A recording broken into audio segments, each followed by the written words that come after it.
back in Tampa, and it's been an extended stay in Florida for the Raiders. For more on that, we send it down to Chris Fisher. Yes, it has, Andrew. Instead of crisscrossing the country following their victory last week at Jacksonville, the Raiders elected to stay just an hour away from here in Bradenton at IMG Academy. Practicing there, and head coach Jack Del Rio said he wanted a normal week of game preparation. But in the process, he noticed it was a team bonding and building experience.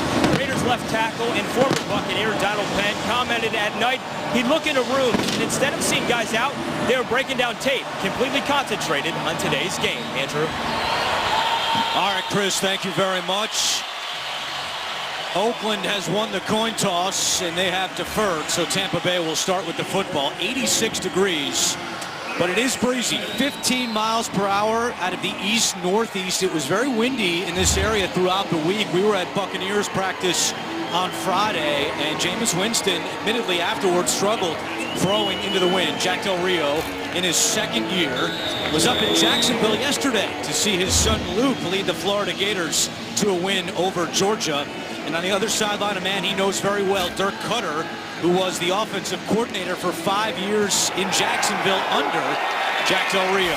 This will be a touchback for Sebastian Janikowski, and Tampa Bay will start at the 25-yard line. Jameis Winston, in his second year out of Florida State, 34 career touchdown passes. That is the most by a Tampa QB through their first 22 games. And developing very nicely as a quarterback. He still does a lot of young quarterback things, makes some mistakes, forces the ball into coverage a little bit too much, but boy, he's doing a lot of really good things that have this organization very excited as well. Jacquizz Rodgers makes his third straight start. Doug Martin remains out with a hamstring injury for Tampa Bay. And on 1st and 10, it is Rodgers who has pushed back Perry Riley Jr. getting behind the line of scrimmage to make that tackle. As we take a look at the starting offense for the Buccaneers, Joe Hawley, the center, questionable with an ankle injury, but he did practice fully on Friday, and he gets the start, and it will be a lot of Jacquizz Rodgers today. Yeah, what a pleasant surprise he has been. You know, last week, rushing for 154 games, carrying the ball 26 times. This guy really has made an impact on this team. He lost one on 1st down, so it's 2nd down and 11. Winston's first pass of the day is incomplete. Over the middle and intended for Cecil Shorts. It's broken up by Sean Smith, who's a little slow to get up. He fell on his left shoulder, and you can tell there he's having a hard time even moving his arm. And watch, he's going to come in with his left arm and right. Oh, wow, yeah, that's his upper arm got jammed into his shoulder socket. Smith is down. We'll be back to Tampa in a moment. Sean Smith being looked at on the Raiders sideline. He has good size at 6'3" and was expected to cover Mike Evans a lot today, who is 6'5". Coming into the game is TJ Carey, who is 6 feet tall. On 3rd down and 11. Winston looking outside, and it's caught by Mike Evans for a Tampa Bay 1st down. Yeah, they went right at TJ Carey coming in off the bench.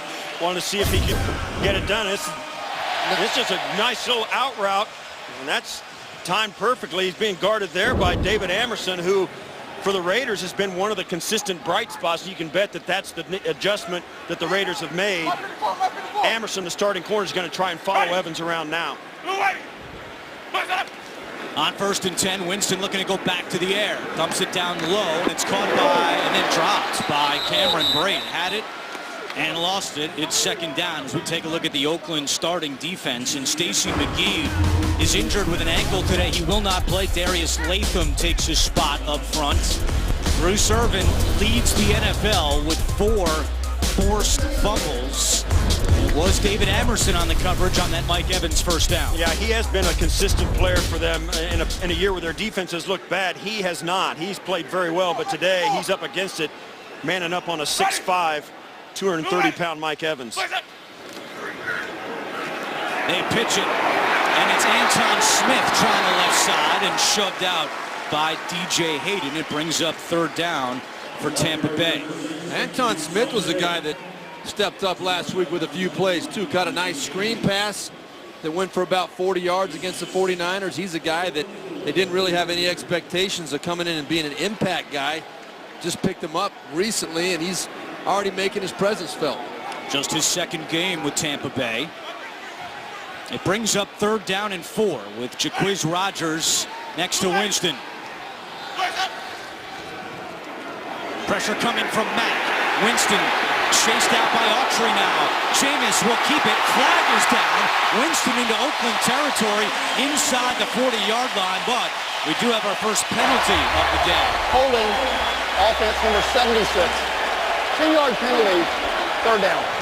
The referee today, Terry McCauley, and that's the 3rd holding penalty this year against the left tackle, Donovan Smith. Well, this is going to be against Khalil Mack right here as Mack tries to get out as Winston leaves. You can see he just got wrapped around. And Smith just put the old bear hug on Khalil Mack. The officials saw it was an easy call. Khalil Mack, you talk about stats, and he has had 3 sacks in the last 4 games, but there's a lot of ways to measure impact when you're watching a football game. Right there, getting that left tackle, Donovan Smith, on his heel. Wipes out a 19-yard run. 3rd and 14. Winston again on the run, and he's just going to keep it, and he's down at the 34-yard line. Yeah, this is where the young quarterbacks, we've seen it a lot this year. Jameis Winston, he's running around trying to make something happen, and he's very good. And the thing you like about him, he keeps his, look at his eyes. He never takes them off. He's going to run if he needs to, but he buys time. The problem is, sooner or later, you're going to cough that ball up. You got to tuck it away, and it's very dangerous to be running around like that with all those guys chasing you. That ball's going to pop out, and that's what the Raider defense is good at. 17 straight drives for Tampa Bay without an opening drive touchdown. That's the 2nd longest streak in the NFL behind the Jaguars as Anger punched this one out of bounds. And Oakland will have the football for the first time when we come back. Scoreless between the Raiders and Buccaneers. The NFL on CBS is sponsored by Southwest. Yes to low fares with nothing to hide. That's transparency. DirecTV. If you call yourself a sports fan, you gotta get DirecTV. And by Casa Modelo. Quality beer since 1925.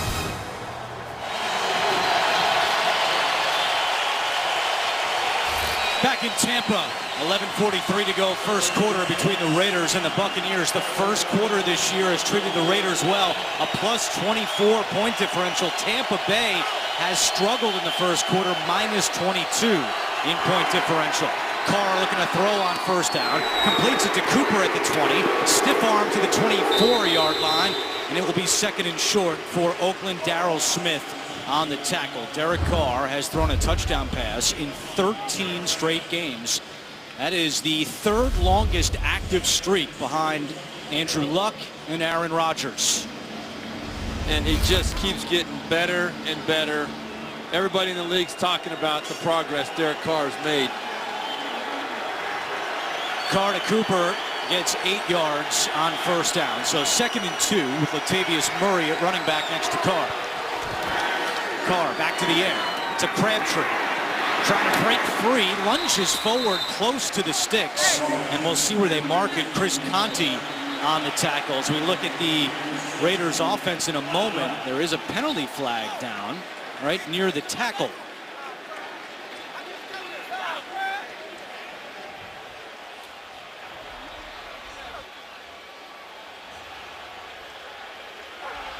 Unsportsmanlike conduct, taunting, offense number 15. The foul occurred after the play, the down count, half the distance to the goal. That is number 15's first foul that can lead toward disqualification.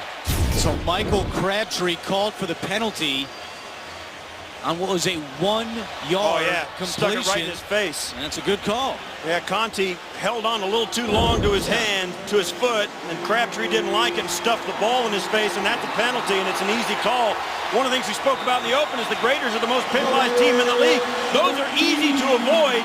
You can't put yourself in a hole like that. It just comes back to haunt you later on. That's a huge mistake on a down where the Raiders had a 3rd and very short. Now it's 3rd and 13.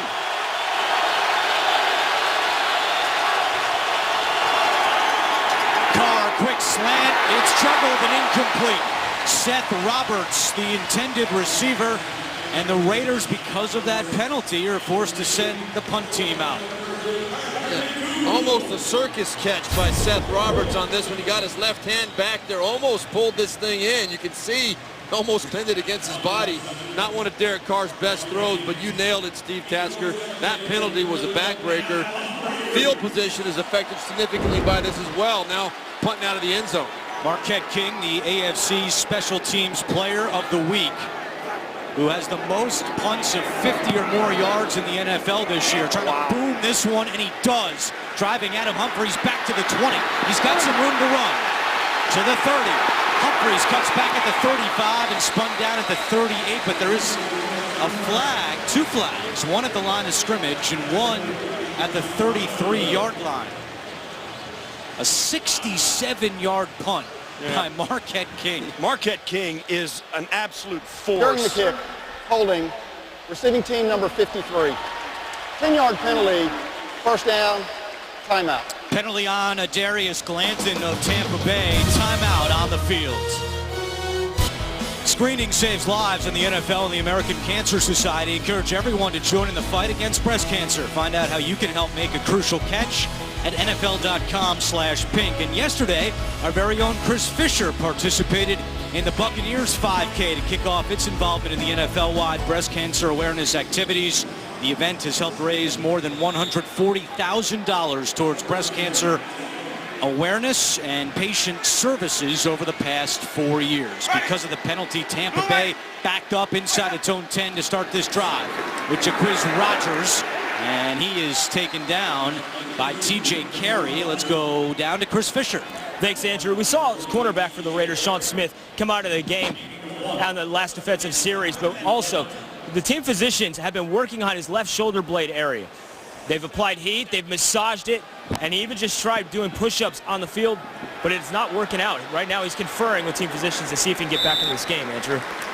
All right, Chris, we'll keep an eye on that. It was Rogers again on second down. Tackle made by Danico Autry. So another third down situation for the Tampa Bay Buccaneers. And one of the things that the Raiders have been very good defensively this year is that third down situation. But that injury to Sean Smith is significant. Steve Tasker and I both looked at each other with the way he fell on that left arm. We both felt that that's going to be something tough to come back from, especially for a corner who's wrestling with those receivers so much on the outside.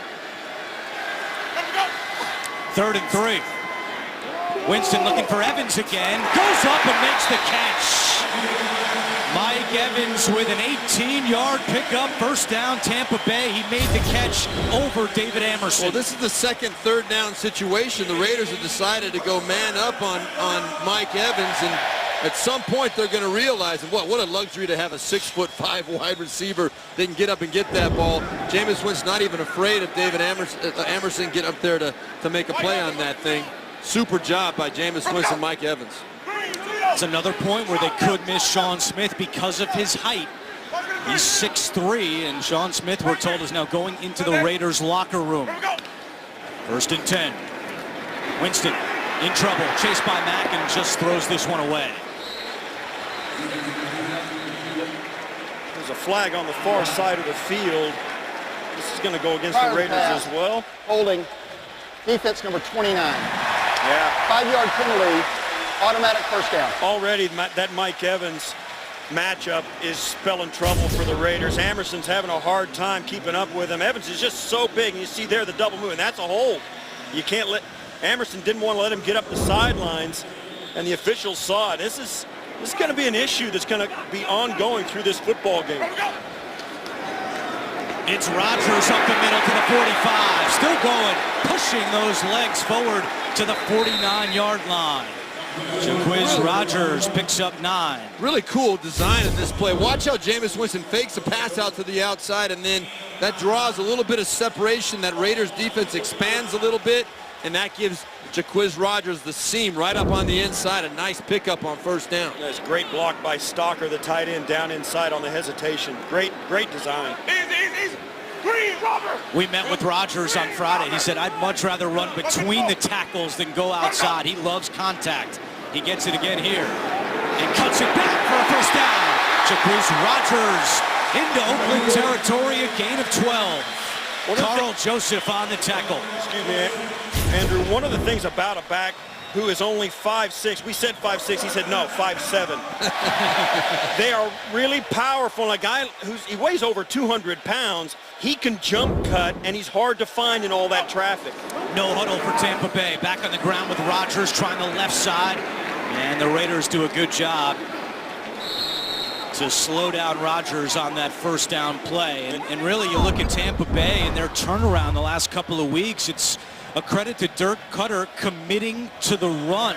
First 4 games, they were throwing it a lot more, but the last 2 games with Jaquiz Rodgers, they've averaged 181 yards per game on the ground. And Jack Del Rio told us he's never seen Dirk Cutter so committed to the run game as he's been the last couple of weeks. Flag is down. Quick pass to Humphries in some space, and he gets to the 30-yard line. This is going to be an illegal shift. The Bucs didn't quite get set and shifted exactly the way they should have. Illegal shift, offense.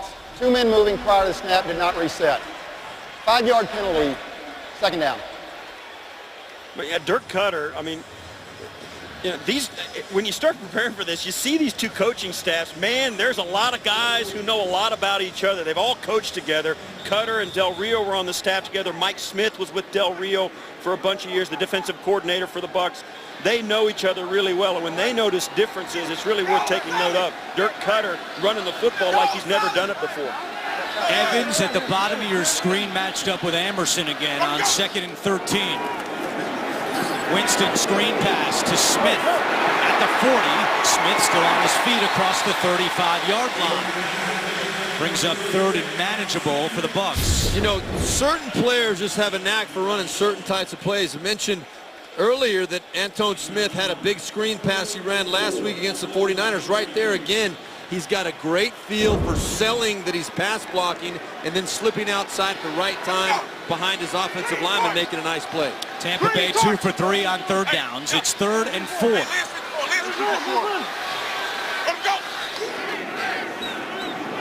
Winston now in trouble, throws and completes it to Humphries. Down the sideline, cuts back and tripped up at the 7-yard line. He stepped out of bounds at the 16-yard line on the They're going to bring him back. But what a great job by Winston. Once again, keeping his eyes down the field, felt the pressure but got rid of it. And Adam Humphries, you see right there, stepped out of bounds. The official called it. And that's the outlet you want. When your receivers know your quarterback is going to run, but he's going to keep his eyes down the field. Winston runs to buy time before he runs for first downs, and the receivers know that. It's really become a weapon. There's an injured Raider down, and it's Perry Riley, the 7th-year linebacker out of LSU. Raiders already lost Sean Smith to the locker room, and now it's Riley slowly walking off the field. You know, on that Jameis Winston note too, though, Steve Tasker, you made a great point, but it really comes down to, and you know, certain receivers have a knack for knowing where to go to find that space and give that quarterback a place to go. Great job by Humphries right there, finding and understanding Jameis Winston's going to flush left.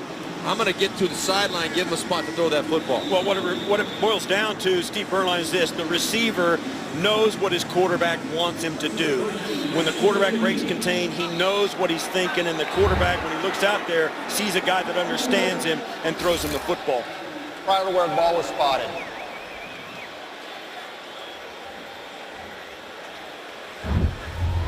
They have challenged this spot. Tampa Bay has thrown the challenge flag. The NFL on CBS is sponsored by Nissan. Innovation that excites. And by Bud Light. Make the right call. Drink responsibly. Scoreless in the first quarter, and it's actually Jack Del Rio who has thrown the challenge After flag. review, the ruling on the field is confirmed. The runner stepped out at the 16-yard line. Oakland is charged with their first timeout. That's a really curious decision by Jack Del Rio. That might be very curious. Yeah, I really don't understand the purpose of the challenge. And Jack Del Rio, a friend of mine, former teammate of mine, He's been pretty good in general. I think his record is pretty good with challenges over the years, but right there, I do not know the purpose of it. Whether they spotted at the 15 or the 17, it was a first down for Tampa Bay. Kind of irrelevant. Now 2 for 4 on challenges this year. 1st and 10. It's Rodgers up the middle, and Rodgers gets a yard. Tampa Bay's red zone touchdown percentage this year is tied for 15th in the NFL at 52%. And the Raiders have done a very good job red zone defense. That's one of the things that Ken Norton Jr. and Jack Del Rio have pointed to. Yes, they're giving up a lot of yards, but in key categories like red zone defense, they're holding teams to field goals and not allowing touchdowns. Yeah, ranked 10th in the NFL right now in red zone defense. Winston in trouble, and he is sacked. Khalil Mack with his 4th sack of the season. And Mack now has a sack in 3 straight games. Bruce Irvin right here at the bottom of your screen, and he gets in the exact same time Mack does, just a half second later. Both end edge rushers were right in Winston's lap right there. Mack gets him around the top. Bruce Irvin from the other side. And there's no explanation for it other than the fact that when the Raiders defense gets down to their own end, they're really good. 3rd and 15. Winston has time. Dumps it down to the tight end. Stocker, his first catch of the year, but nothing doing as Malcolm Smith is right there, and out comes the field goal unit for Tampa Bay. Yeah, it's really strange because the Raiders just seem to almost back up defensively all the way down until they get their backs to their 20-yard line, and then all of a sudden they turn into a pretty nasty bunch. Their pass rush is better, their coverage is better, and once again they force their opponent into a field goal attempt.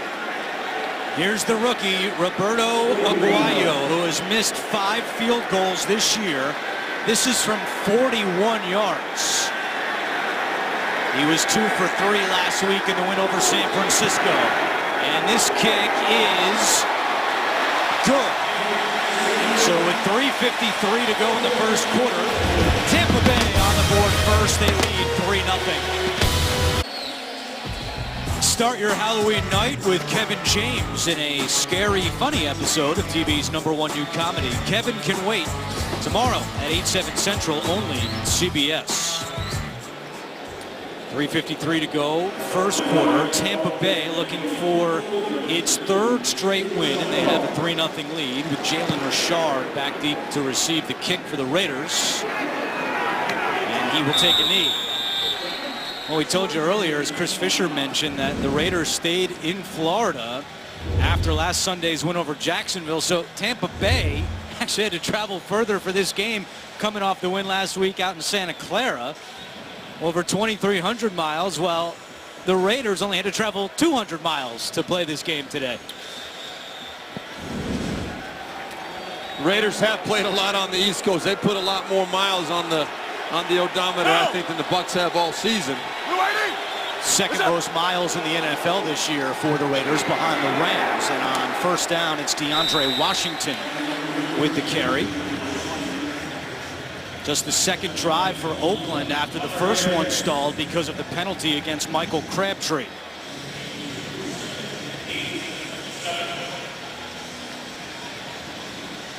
Derek Carr tied for 6th in the NFL with 13 touchdown passes on the season to just 3 interceptions. And when you talk to the Oakland coaching staff, they continue to rave about his decision-making, when to throw the ball away, when to hold on to it. It's Richard who's got some room, spinning his way across the 40, and flags come in late. Richard's carries have been limited the last 2 games. He's only carried it 5 times, and this one appears to be coming back.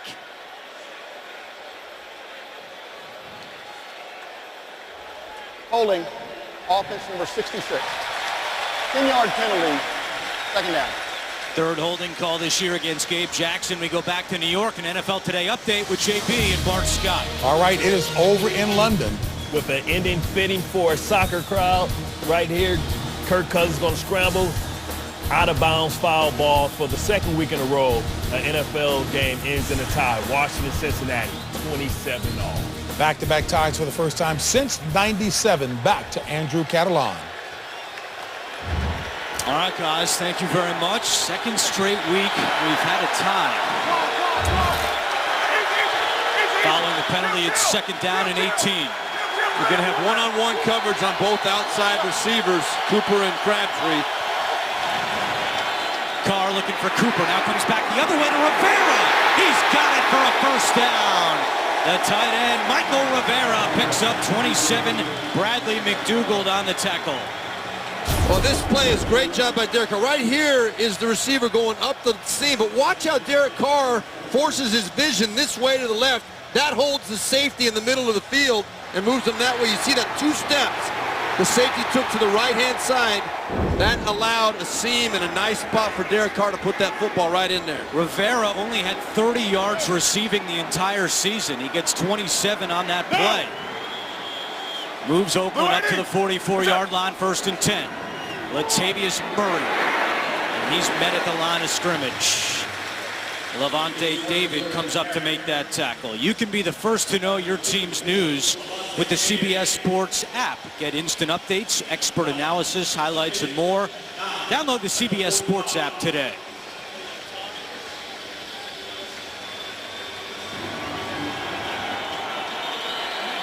Time winding down in the first quarter, 1:40 to go.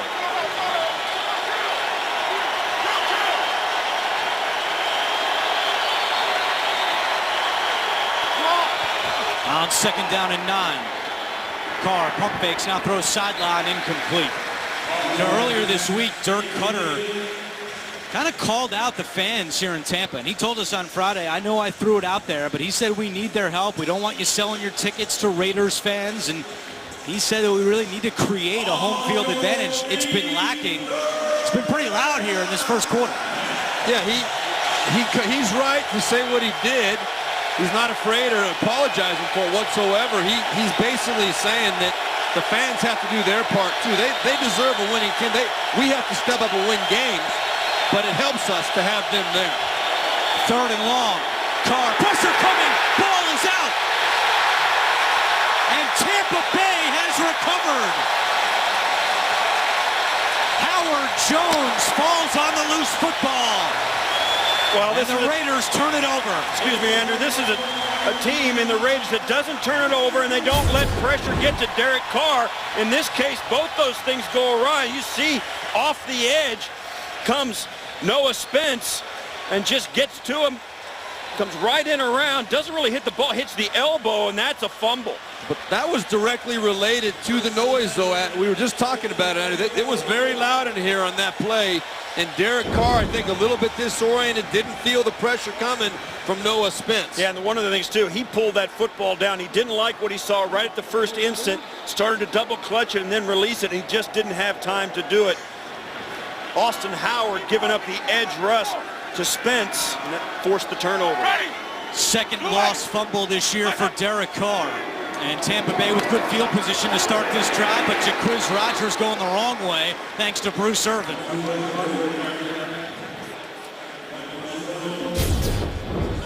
And this is important when you get a guy like Rodgers. He gets in there. That's one of the things he likes to do. He'll get in there and get low, and even for a guy as small as he is, short as he is, it's hard to find him. When he can bounce back outside, he can do that faster than the defense can react, and he gets to the edge that way a lot.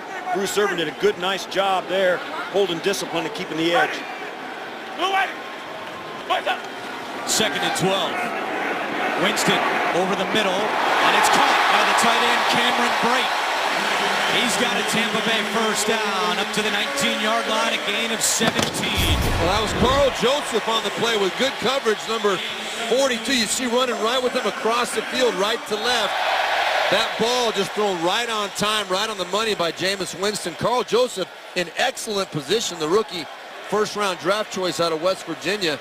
He really wanted to make that play, felt he should have. 7 seconds left in the first quarter. See if Tampa Bay snaps it or if we go to the second. Already 5 plays of 10-plus yards for the Bucs, and Winston does take the snap, and now they're saying he didn't get it off in time. That is the end of the first quarter, with Tampa Bay driving and leading 3-0. We'll return to Tampa after these messages. You are watching the NFL on CBS.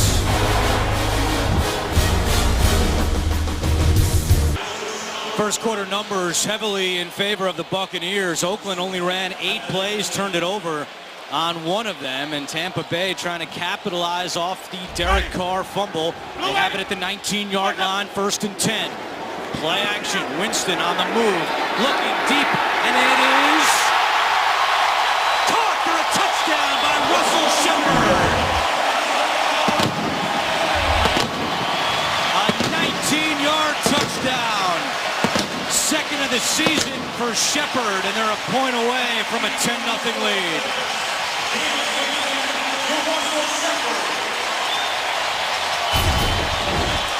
What a catch. That's now, remember, we're talking about a converted quarterback here. A guy that was a dual threat quarterback at LSU. They caught the perfect coverage. Shepard, a good-sized guy, 6'1", had his, the defender had his back to the play. That was DJ Hayden, so did not know the ball was coming over the top, and timed perfectly by Shepard to go up and get it. Aguayo out for the extra point.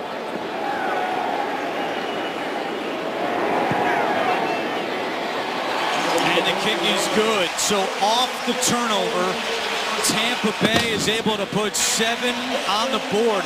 36% of their points this year have come off turnovers.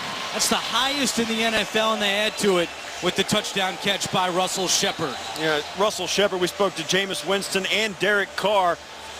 Russell Shepard was kind of a legendary high school quarterback when he was coming out. He went to LSU, as Steve Berline just mentioned, and then subsequently switched to wide receiver. But both these young quarterbacks looked at this guy and watched him play as a prepster, and man, they were taken with him. He was legendary in his career and in high school. Here's what happened. As a quarterback. Yeah, here's what happened right here. It's a play action to the left, and Shepard, you look at the safety in the back right there. Everybody steps up here. That allows Shepard all this space on the outside, and a nice throw under pressure by Jameis Winston. Get it up over the top. The play action is what drew everybody up, though. And then Jameis Winston athletic enough to make the nice throw over the top, and a super catch by Shepard. Last week, Tampa Bay fell behind 14-0 against San Francisco. Since then, they're on a 44-3 run. And they lead the Raiders 10-0 with Aguayo to kick it off. It's Richard fielding it on a hop, and it's a touchback.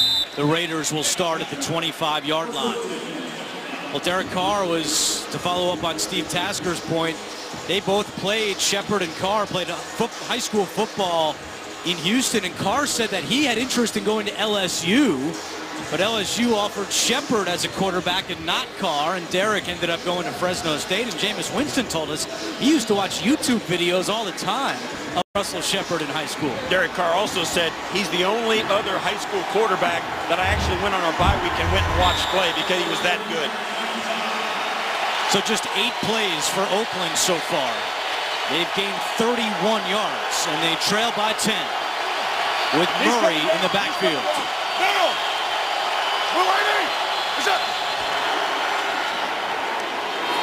Murray across the 25 and plows his way up to the 29-yard line. Gerald McCoy makes the tackle. Well, that's what we need to see, I think, if you're looking at what the Raiders are doing offensively. Latavius Murray, I believe, is an underused running back. One of the most productive guys in the NFL. When he's playing for the Raiders, this Raiders team is a different ball club. They score 6 more points a game. They rush almost twice as much per game with Latavius Murray out there. It just changes the whole look of this offense from a defensive perspective. What's up? 2nd and 6, back-to-back carries from Murray, and he's tripped up right at the line of scrimmage. And one of the things about this Raider team, you talk to teams who face them, this offensive line is big. They are absolutely enormous. Now, they're not that athletic. They don't run real well, but they pass protect really good, and they get a good push up inside. They don't run much wide with offensive linemen pulling out in front, but when they get up inside and get on guys, they're a load to stop. This Tampa Bay front doing a nice job of it here in the second quarter. Tampa Bay has the second best third down defense in the NFL. Only Miami is better. On third down, they run it. And it's Richard off to the races. First down yardage for Oakland. A 20-yard pickup for Jalen Richard. Yeah, this is a nice play. Carr switched to this and put Richard to his right. And this is just pops right over. I'll tell you what, it takes a lot of confidence as a quarterback to switch off on a third and long to a run play, thinking you're going to pick it up. It's simple math, though. You count the number of defenders they've got in the box between the tackles.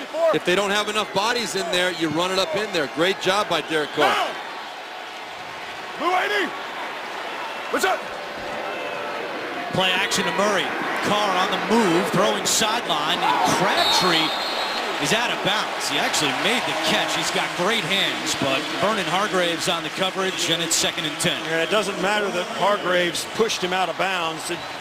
They took that rule out a few years ago, and Crabtree's right foot's going to come down right on the line. It's one of the things that Crabtree has really given the Raiders. He makes really tough catches consistently. And that's why Carr loves throwing it up there to him. He comes down with it a lot, does it in the red zone, does it in third and short. In that case, Hargraves does a nice job defensively. Carr, quick pass to Cooper. And Cooper is tackled at the 47-yard line. Another third down situation coming up for the Raiders. I.J. Barima made the tackle for the Tampa defense. We asked Derek Carr yesterday about this Tampa defense, and the first guy he mentioned was I.J. Barima. We were a bit surprised, but he said looking at his film study, he's a great tackler. And he made the tackle on Amari Cooper there to bring up 3rd and 6. He didn't want to try and pronounce his name. He just called him by number. He said, we'll let you guys try and figure that out.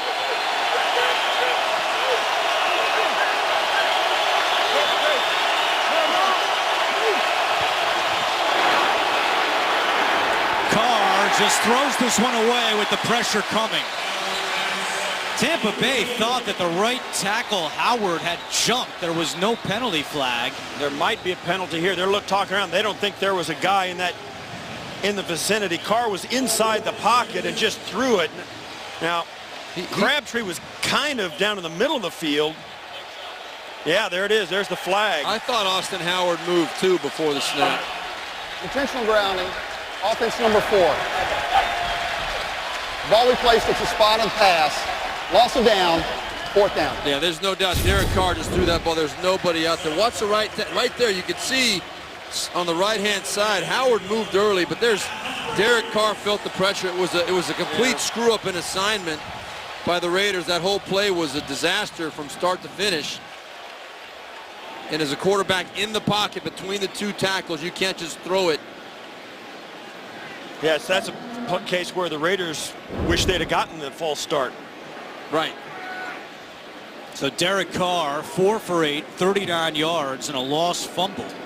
And Oakland, which is 8th in the NFL in points per game, still down 10-0, 11:56 to go first half. Marquette King is back out for his second punt of the half. His first one traveled 67 yards. Adam Humphries back deep for Tampa. Having a hard time spotting this football. Jack Del Rio's in the ear. You're up here. They got to get this straightened out. First of all, the officials missed a false start penalty. Then they penalized the Raiders a different penalty on intentional grounding that on a play that should never have happened. And Jack Del Rio, that's where he says, hey, there's where the line of scrimmage actually was back here. But he says you got to go 5 yards from there, loss of down. But it should have been like a sack. When you get intentional grounding, it's from the point where the quarterback throws it, and that's about where Carr threw it. Marquette King can get it to the end zone from either one of those spots anyway. He's thinking inside the 20 right now. He could get it to the end zone from Fort Myers, this guy with his leg. Humphries with a fair catch at the 19-yard line. 43-yard punt from Marquette King, 10-0 Buccaneers. Jameis Winston has done a good job spreading the football around, connecting with 6 different receivers so far in this first half, including the touchdown pass to Russell Shepard. You know, Jameis Winston coming into this game, notoriously slow starter on the season in the first quarter. 0 touchdowns, 4 interceptions, but he came out ready to play today. He's looking very sharp. He has thrown 8 straight completions. His first pass of the day was incomplete. The play Sean Smith got hurt on has not misfired since. Back to the air, off the hands of Evans, who had some space at the 35-yard line. Yeah, Jameis Winston under a little bit of pressure right there. If he had a split second longer to hold this football, this would have been a completion. They had the perfect coverage set up. That ball was just a little bit high, a little bit before Mike Evans was able to really locate the football. Jameis Winston had to throw it a little bit earlier than he wanted to. Yeah, it was Malcolm Smith who was bringing the pressure on Winston and forced him to pull the trigger a bit early. That's his first incompletion since his first pass of the day back in the first quarter. On 2nd and 10, Rodgers. And Rodgers up to the 26-yard line. Back to New York. NFL Today update with JB and Bart Scott. Alex Smith passed concussion protocol, but Nick Foles going to find Travis Kelce for the 14-yard touchdown pass. Remember, he came over because he's familiar with this offense and he loves Andy Reid. Paying off 10-0. Smith questionable for the return. Back to Andrew. All right, guys, thank you. That AFC West, Raiders and Denver leading the way at 5-2, but Kansas City right behind with a 4-2 record. And the Chargers have been playing well, a 3-4 mark. 3rd down. Winston throws back to Humphries, and Humphries with a flag down has the first, but let's see what the penalty is. Reggie Nelson made the tackle. Illegal man down the field. Ineligible man downfield. Offense number 64. 5-yard penalty, 3rd down. It's on the left guard, Kevin Pamfield, and wipes out the first down completion. You look right here. This is Pamfield right there. We'll see he starts running. This is a quick screen. Whether Jameis Winston was a little bit late throwing that football, I don't know. The flag, you can see it coming in from the right-hand side. Interesting stat, though. Adam Humphries, of his 22 receptions on the season, 10 of them have been behind the line of scrimmage. They throw a lot of those screen passes to him, try and get those big boys out in front of him running. And he averages 8 yards after the catch. Winston, incomplete. Again, a bit high for the 6'5" Mike Evans. And the Raiders defense comes up with a big stop. They force a punt. And that was an example, I think, of Jameis Winston. One thing that Ken Norton and Ken Norton, defensive coordinator for the Raiders, and Jack Del Rio, head coach, told us, Jameis Winston definitely locks in, and I'm sure that's what Dirk Cutter's telling him right now. You can't force it into Mike Evans. That could have been a bad play. A lot of black jerseys around there. Go through your reads. Go to the check down. First 3 and out today by the Tampa Bay offense. And this is Richard from his own 30. Dances his way across the 35, and now a flag comes in from behind as Richard is tackled at the 38-yard line. A 49-yard boot During from Brian return, Anger. holding, receiving team number 25. 10-yard penalty, 1st down, timeout. 5th penalty against the Raiders. It goes on DJ Hayden. The NFL on CBS is sponsored by Honda. Great deals are waiting for you at your local Honda dealer. Verizon. Welcome to Verizon LTE Advanced, the next-gen network. And by Domino's. Order online at Domino's.com. Beautiful, breezy day in Tampa, and the Raiders have not gotten their offense going. 55 total yards and now 51 penalty yards after the special teams penalty against DJ Hayden. 1st and 10 for Carr in the offense from the 28-yard line. Looking to throw on 1st down. That's a wide open Olawale down the sideline. Olawale still going and finally dragged down inside the 5.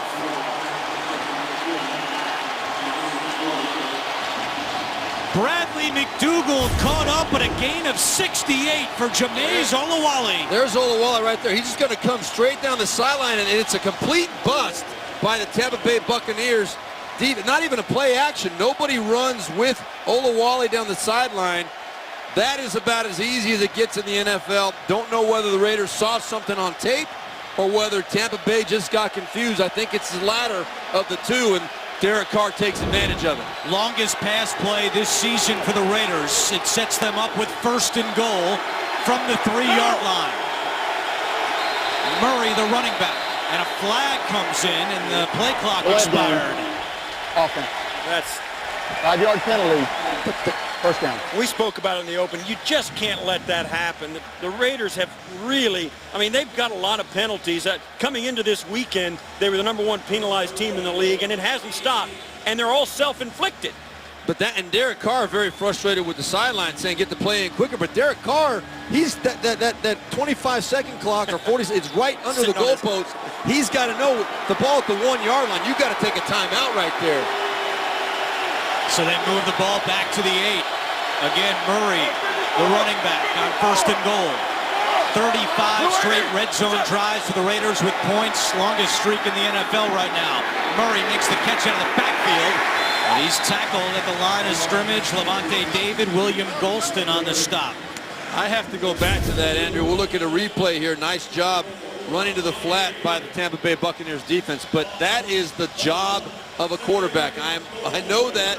The coaches always say in those situations, even if the clock is running down, we know we don't want to burn timeouts, but that is a situation where you as a quarterback have got to take the timeout. Keep an eye on Crabtree. He's at the top of your screen. 4 red zone touchdowns this year. 2nd most in the NFL behind Jordy Nelson of Green Bay. Carr looking for Crabtree. And Crabtree's got it, but he pushed off.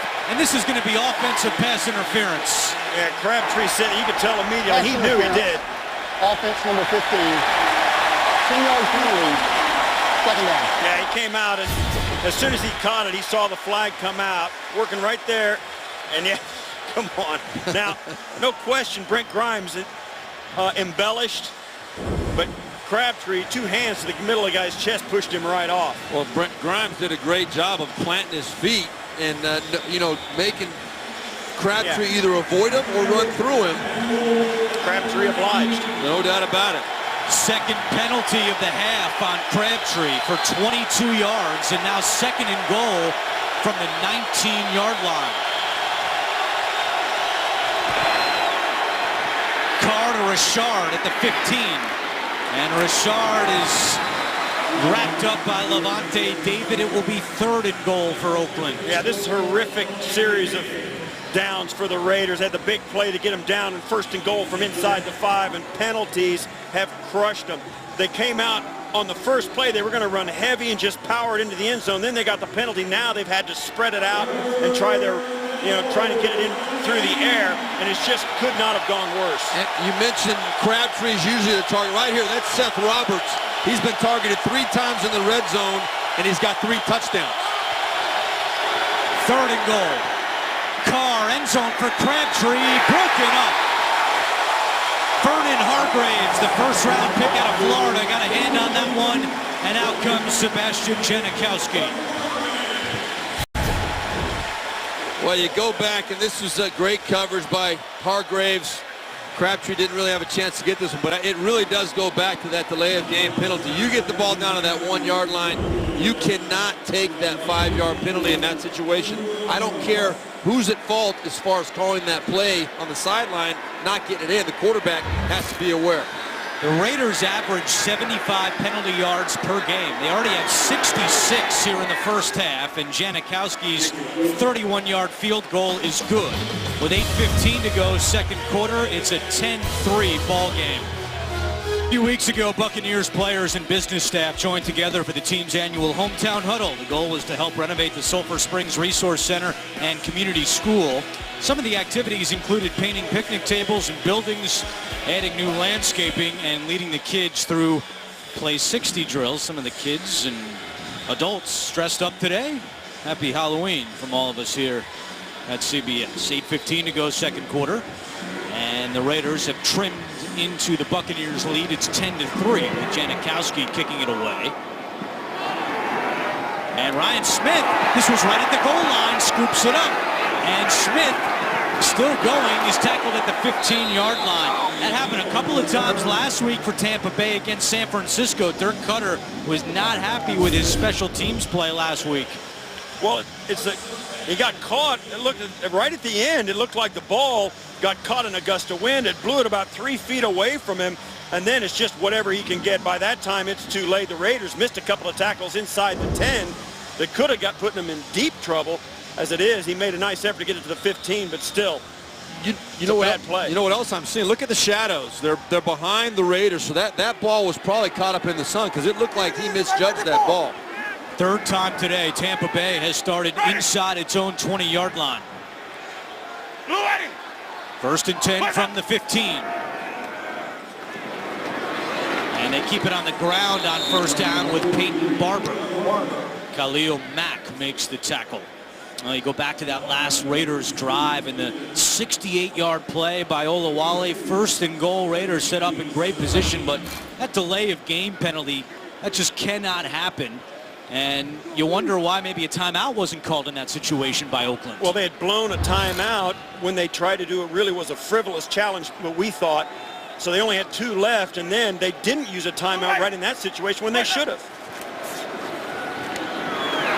Winston incomplete. That one sailed on him, intended for Cecil Shorts. So it's 3rd and 9. With the penalties and then the missed play down there close for the Raiders, the biggest part of the equipment package that they brought with them today is shovels, and they got to quit digging themselves into their own hole.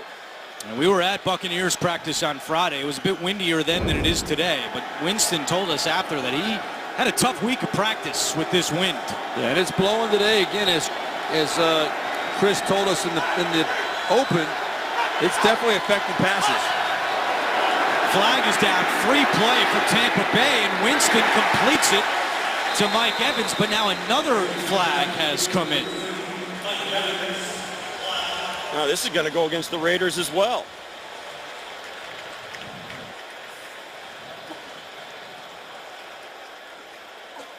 There are 2 fouls on the defense. Holding, defense number 29, penalties decline.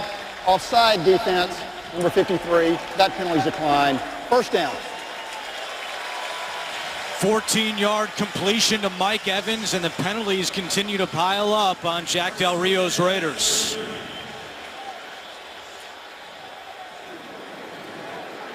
First and 10 from the 30-yard line. Jameis Winston, 9 of 13 for 105 yards and a touchdown.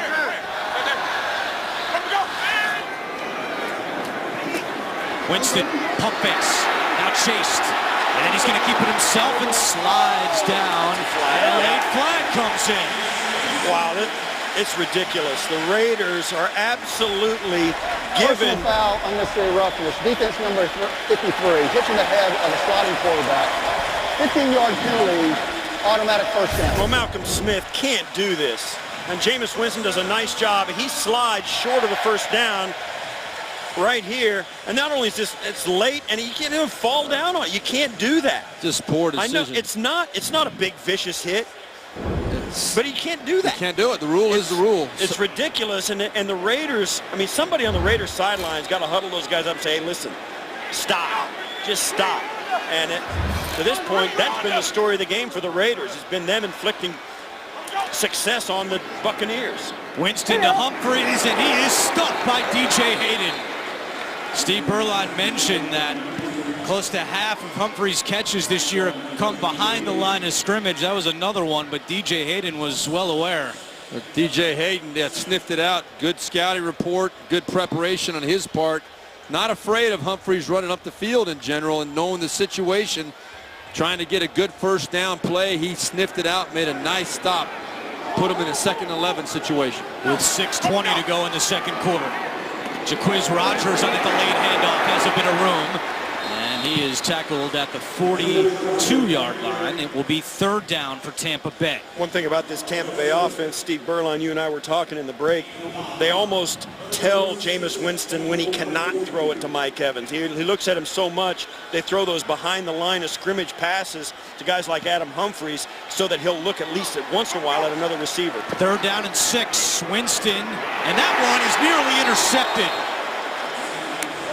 It was T.J. Carey who nearly came down with that one.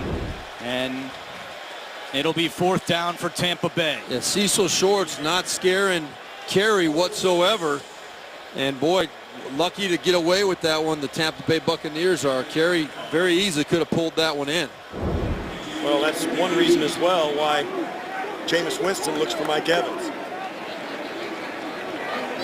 So Brian Anger comes out. He's punted twice already today with an average of 49 yards. Trying to pin the Raiders deep here late in the second quarter. Will this one go into the end zone? There's a flag down. It's down at the 1. But there is a flag back at the line of scrimmage.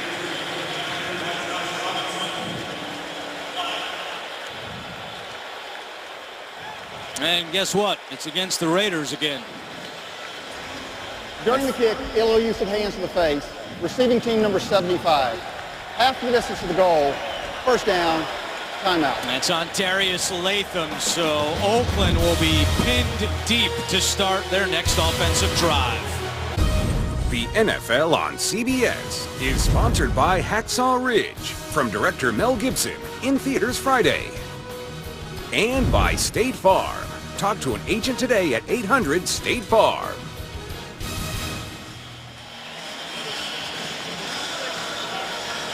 Oakland will start this drive inside the 1-yard line. 1st and 10 with 5:37 to go in the second quarter. Carr is out of the shotgun. Quick pass to Crabtree, gets out of the end zone. Crabtree breaks a tackle, cuts back, and has the first down. And that gives the Raiders some breathing room. And now this season, inside his own 10-yard line, Derek Carr is 7 for 7 passing. That's a great stat. I mean, that's the hardest place to play quarterback. Confidently coming out of your own end zone, delivering ball on time, on the money. I really like being aggressive coming out of your own end zone. I think this day and age, with the rules the way they are, if I'm backed up inside the 5-yard line, I'm taking a shot down the field on first down, trying to get a pass interference. Inside 5 minutes to go in the first half. Raiders have 2 timeouts. They wasted one on a challenge. It's Murray. And Murray gets to the 24-yard line. Week 8 continues later today on Fox, and then tonight with Sunday Night Football on NBC. And tune in tomorrow for Monday Night Football on ESPN. This year, the Raiders have 3 touchdown drives of at least 90 yards. Well, last year they had 4 the entire season. Well, this one will be 99 and a half by the time if they do convert a touchdown. This is, you don't see field position as bad as they had it to start this drive. DeAndre Washington at running back on 2nd and 4, and he takes the handoff. Washington still on his feet. DeAndre Washington off to the races and dragged down at midfield. How did he find some room? Through traffic, a gain of 28. Well, he's another one of those really small running backs. We were talking about Jaquiz Rogers. The balance that these small guys have. Number one, as Steve Tasker pointed out, they hide behind the line, but you really have to wrap up and bring a smaller, stocky running back, take them to the ground because they're like little pinball. They just bounce off of you all the way. If you don't wrap up and take them down, they're going to keep those legs going. They come out with a lot of big plays. 4th different Oakland player with at least 20 yards on a play today. That time it's DeAndre Washington. On 1st and 10, Latavius Murray burst to steam, still on his feet. And to the 43-yard line with 3:20 to go. Bradley McDougald on the tackle. You can feel a different sense of urgency from this Raider off. Now there's a late flag. And that just came very down. late. Against the Raiders. What? That was after the play. Illegal formation. Offense number 74 did not report as an eligible receiver and lined up on the end of the line. Oh, wow. 5-yard penalty, first down. Yeah, and he doesn't. And you can see that the signal that the Raiders are mimicking. Alexander, what you do is you put your hand, just do that right there, what he did to an official, and that's reporting. Right here, he's on the end of the line of scrimmage, so he has to report as an eligible receiver because he has an ineligible number. and the official did not see him give that motion, so they had to call the penalty.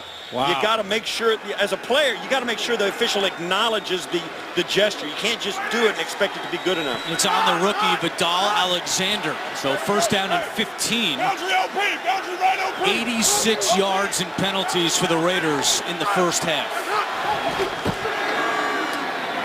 Murray back to midfield. As we're 2:40 away from halftime. Coming up on the Verizon Halftime Report, join JB, Tony, Bart, Boomer, and Coach Cower for all the latest NFL scores and highlights, as well as a preview of Thursday Night Football, which is on NFL Network this week. All coming up on the Verizon Halftime Report. Season high for the Raiders in penalties. They had 14 for 141 yards. That was week 1 in New Orleans. Today, in the first half, 10 penalties for 86 yards. Second down and 11 from midfield.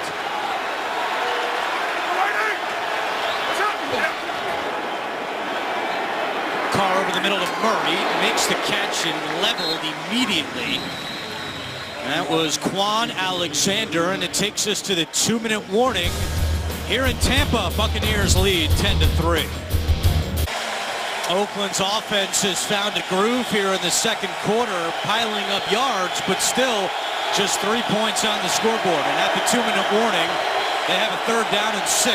This is a huge third down for the Raiders right here. They've got to find a way to get some points. Just 1 for 5 on third downs.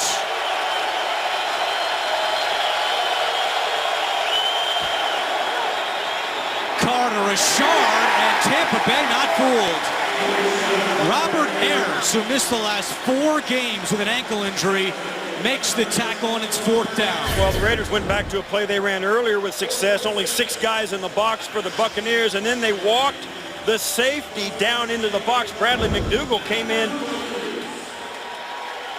and got into the box and gave him that extra guy to fill the gap, and they were able to make that tackle. Great play by Ayers, and they're happy to have him back. They knew he would make a difference, particularly in that portion of the game, not only with a pass rush, but being able to step into a run gap. It did a great job beating his block and coming off and making that tackle. So the Raiders now 1 for 6 on third downs. Here's Marquette King with Humphreys back deep for Tampa Bay. Lets this one bounce, and it takes a Raiders hop right to the 10-yard line. So Tampa with 3 timeouts getting the ball back. 1:06 on the clock. Coming up on the Verizon Halftime Report, join JB, Tony, Bart, Boomer, Coach Cower. All the latest NFL scores and highlights.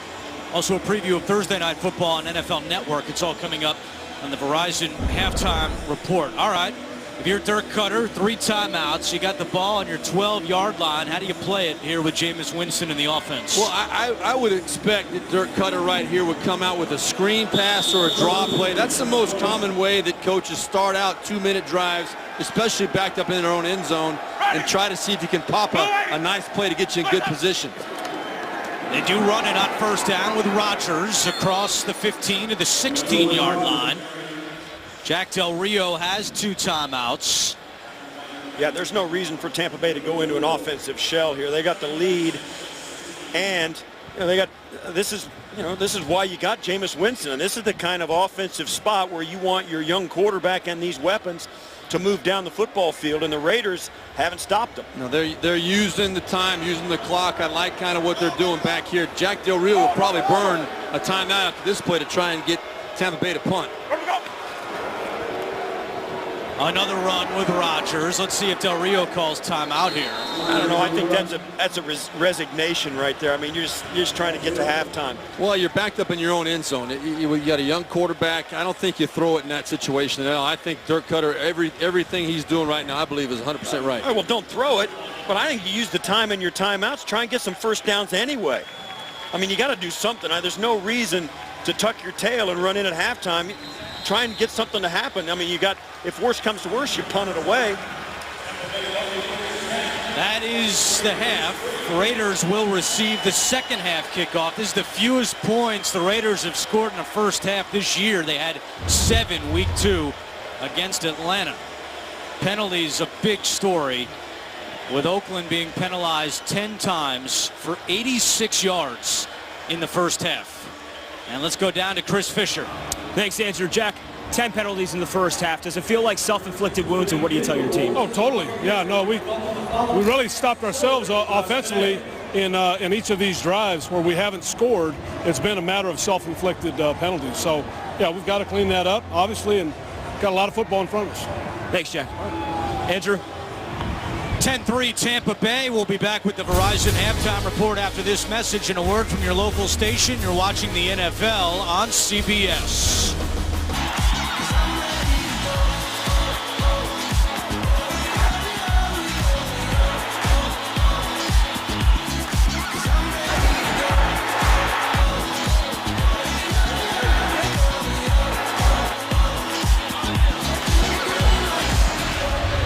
It's week 8 of the NFL on CBS, and at the half, Tampa Bay leads Oakland 10-3. Back in the booth with Steve Tasker and Steve Berline. I'm Andrew Catalan. Jack Del Rio clearly frustrated in the interview with Chris Fisher coming off the field at the end of the first half. 10 penalties in the first. Well, the Raiders have to feel horrible about the way they played in the first half. Not only playing, but also the penalties. They have to feel really good about the fact that they're only down a touchdown. And the first thing you got to do when you dig yourself a hole is stop digging. We'll see if the Raiders can do that. And by the same token, I think that's why Tampa Bay should be a little disappointed, only being up 7 points with the problems the Raiders have inflicted upon themselves. Tampa Bay, I think, playing a good, solid game plan, protecting the football. We'll see if they can continue into the second half. One touchdown in that first half. It was Jameis Winston to Russell Shepard. Let's take a look at it in Who Are You Lovin'? Presented by McDonald's. A 19-yard touchdown, the only score of the first half. 10 penalties, 86 yards for Oakland in that first half.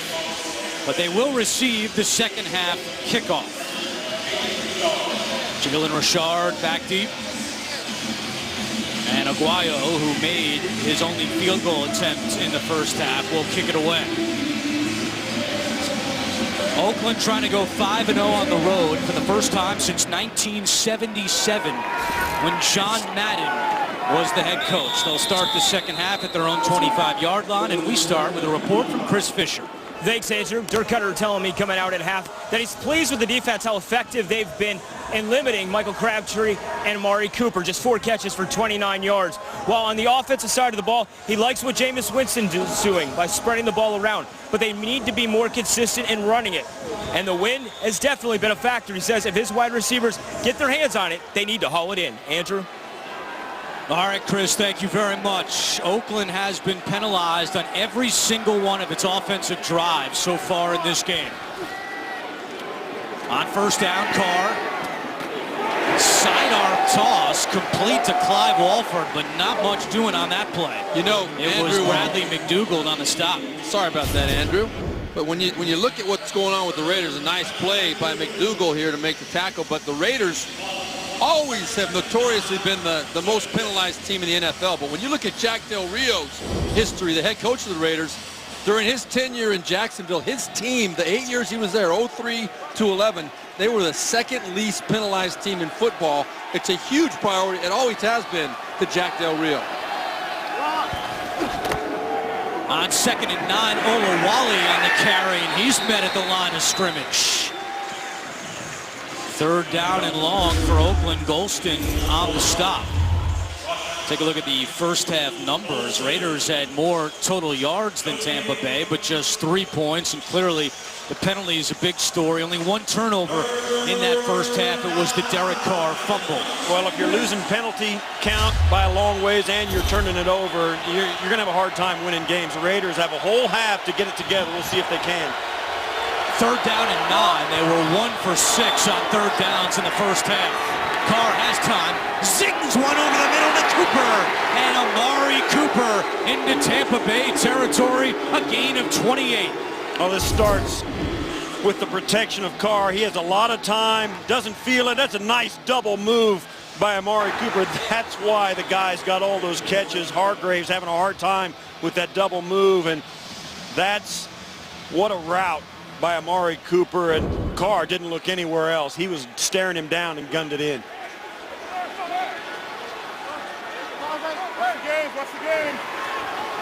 Just the second 3rd down conversion today for the Raiders. 1st and 10. Play action. Carr.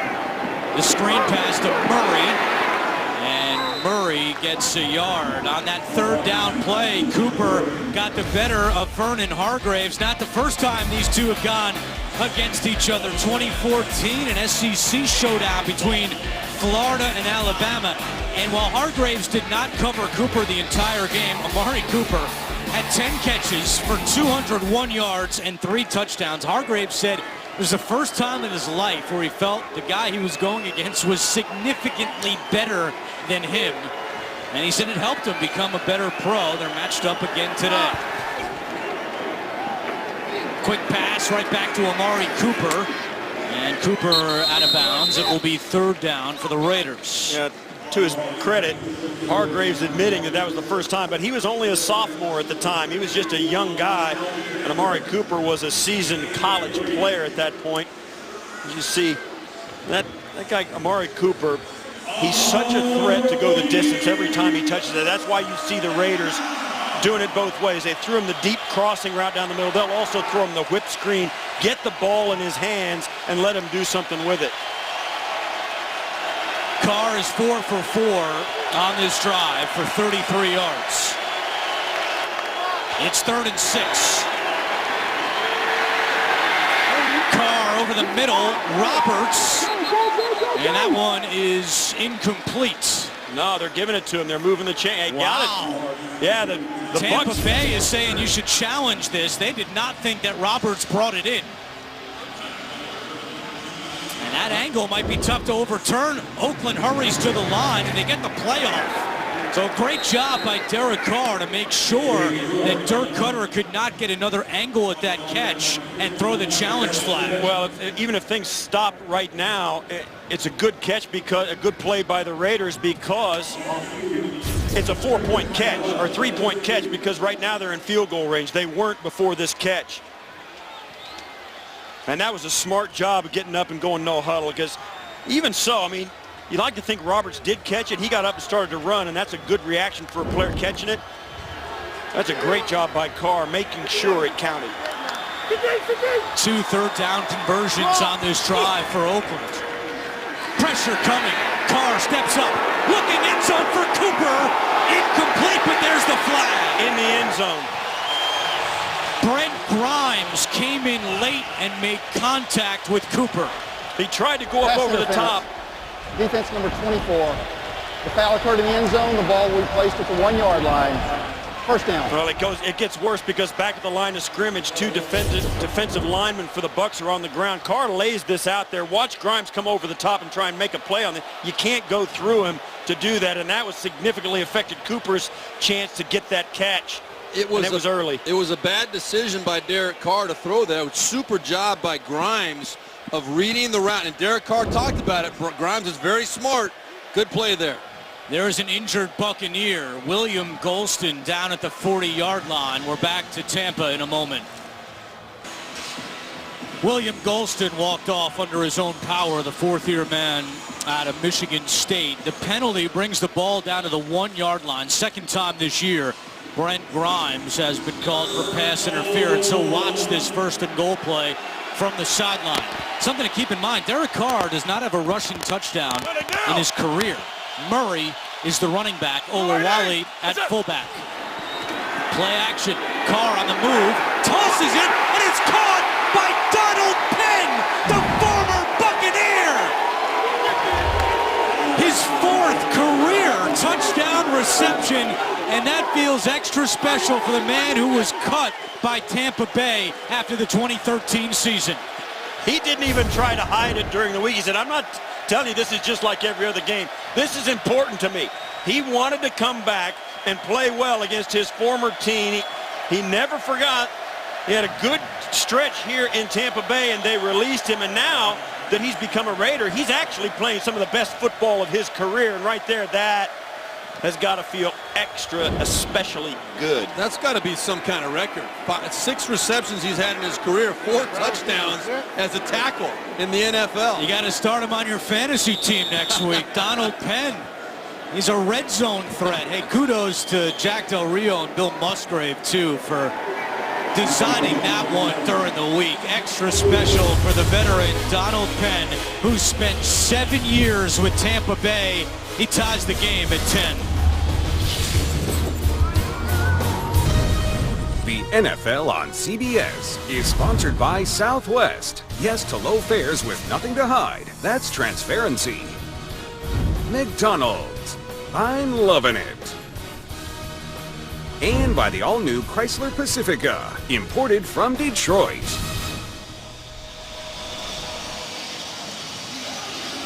Gorgeous day in Florida, and the Raiders had their first touchdown of the afternoon. Donald Penn, the left tackle, with the touchdown catch to tie things at 10. This is Smith on the return for Tampa Bay across the 20 and shoved out at the 24-yard line. Tonight, what does marijuana have to do with this coming election? A lot. It may become legal in many states. Plus, an American who led an ISIS cell on 60 Minutes tonight, only CBS. So first drive of the second half for Jameis Winston and the Buccaneers. He was 10 of 15 for 104 yards and a touchdown in the first half.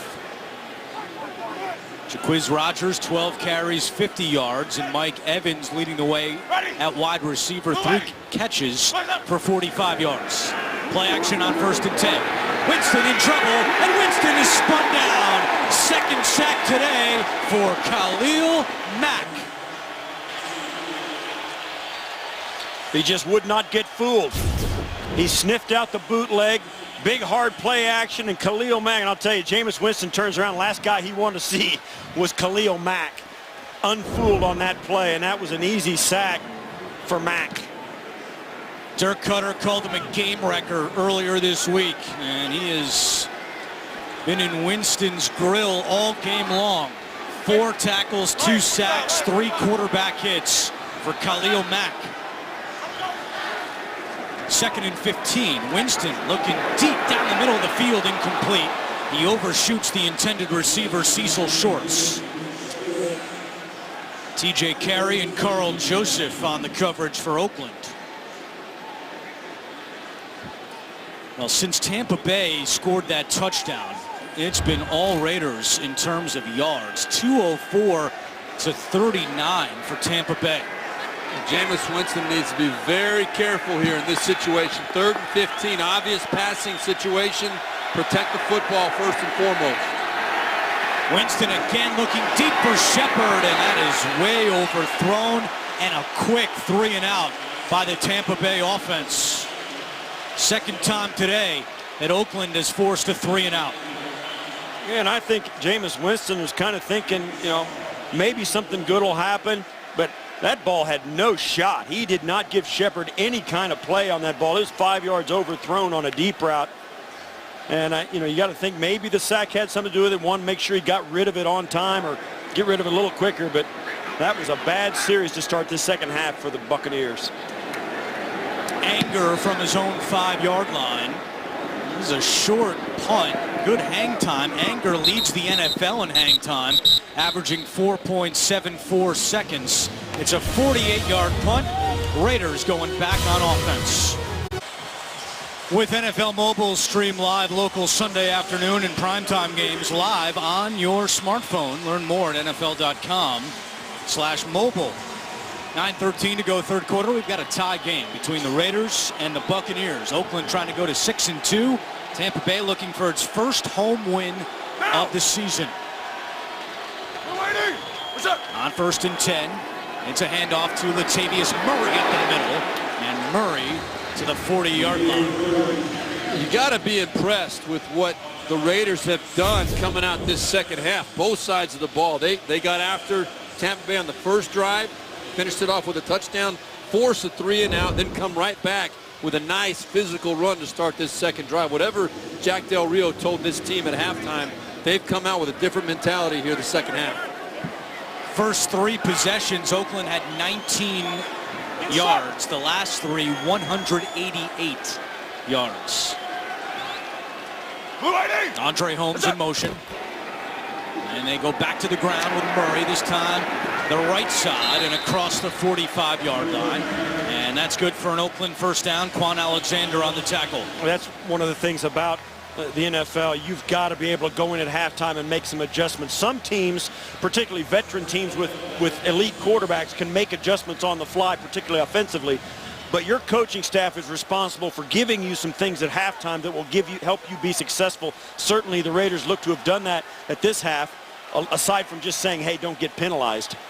Olawale lined up as a wide receiver at the top of your screen. Crabtree will now head his way in the slot on 1st and 10. Carr to Crabtree, and it's incomplete.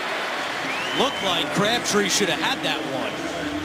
Well, the Raiders tried to get Crabtree manned up on a safety, and what the Buccaneers did smartly, they had it manned up exactly the way they wanted it. Bradley McDougal actually went out on Olawale outside, and then when Crabtree shifted out of the backfield from the running back spot to the slot as a receiver, they did have their corner on it.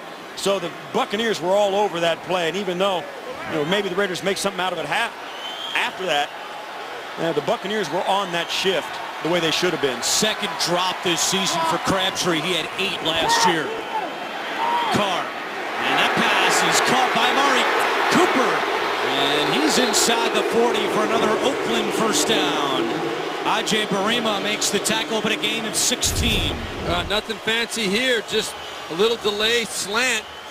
You had a soft corner on the outside, made it way too easy for Carr and Cooper to connect on that one, and an easy first down. We met with Amari Cooper yesterday, and he's a man of very few words. He is very quiet, but he did say something very interesting. He said when he was at Alabama, he expected to win every game, and he's got that same feeling now with the Oakland Raiders.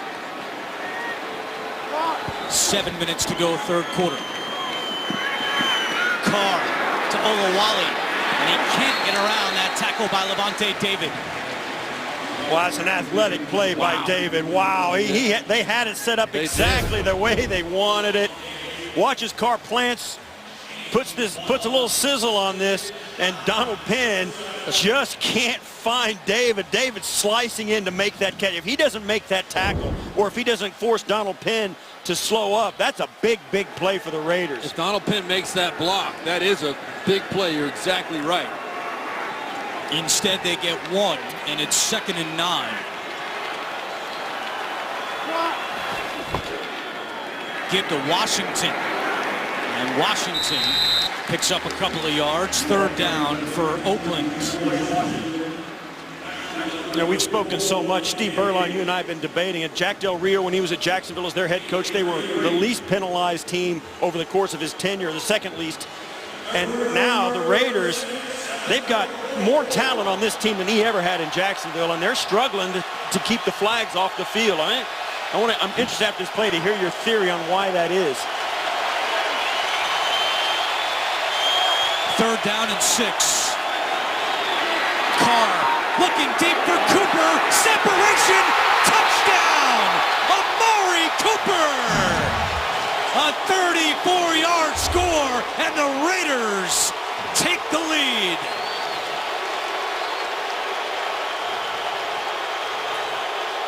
Well, Derek Carr can make every throw in the book. Right here, the trust that he has in Amari Cooper. He put that ball up before Cooper got over the top of Chris Conte. That ball was thrown absolutely perfectly on time. I cannot say enough. We got on a little bit earlier about not calling a timeout, but you guys know I'm a big Derek Carr fan. We all are up here. He's got such a bright future, and what a great play that was. His 2nd touchdown pass of the day. Just the 2nd touchdown this season for Amari Cooper. The other one came against San Diego, week 5. Extra point is good. Derek Carr on target to Amari Cooper. 17-10 Raiders.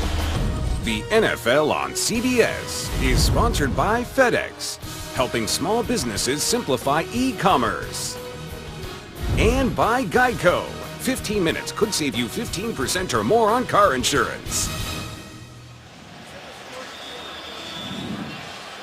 The Raiders have scored 17 unanswered points to take their first lead of the day with 5:30 to go in the third quarter. Janikowski kicks it away to Smith, and he takes a knee. And let's go back to the touchdown from Carr to Cooper.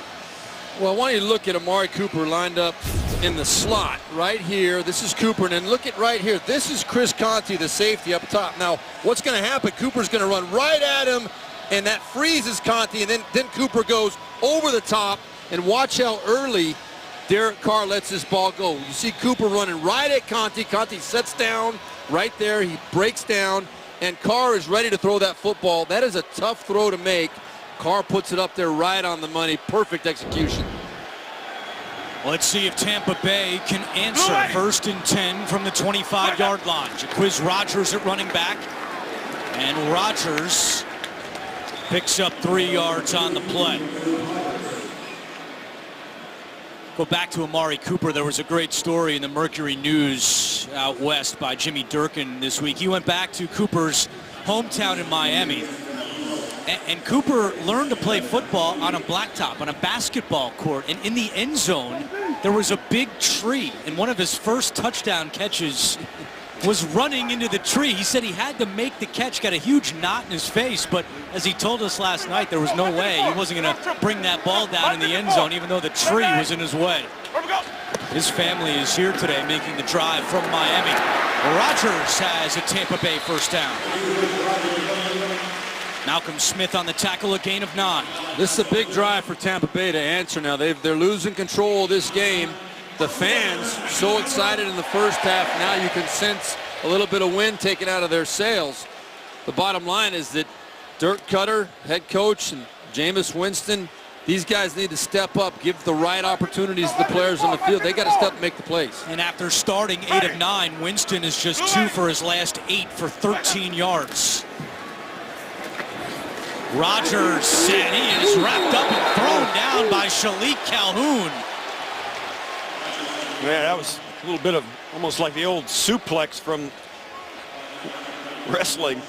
With Calhoun, I mean, he absolutely bear hugs. Then that's almost a suplex. Wow, that's Khalil. Yeah, that's almost, you know, if he would have gotten away with that, if there would have been no interruption and he would have slammed, and that might have been a penalty for unnecessary roughness for slamming a body down like that. Instead, it's a loss of 2. 2nd and 12.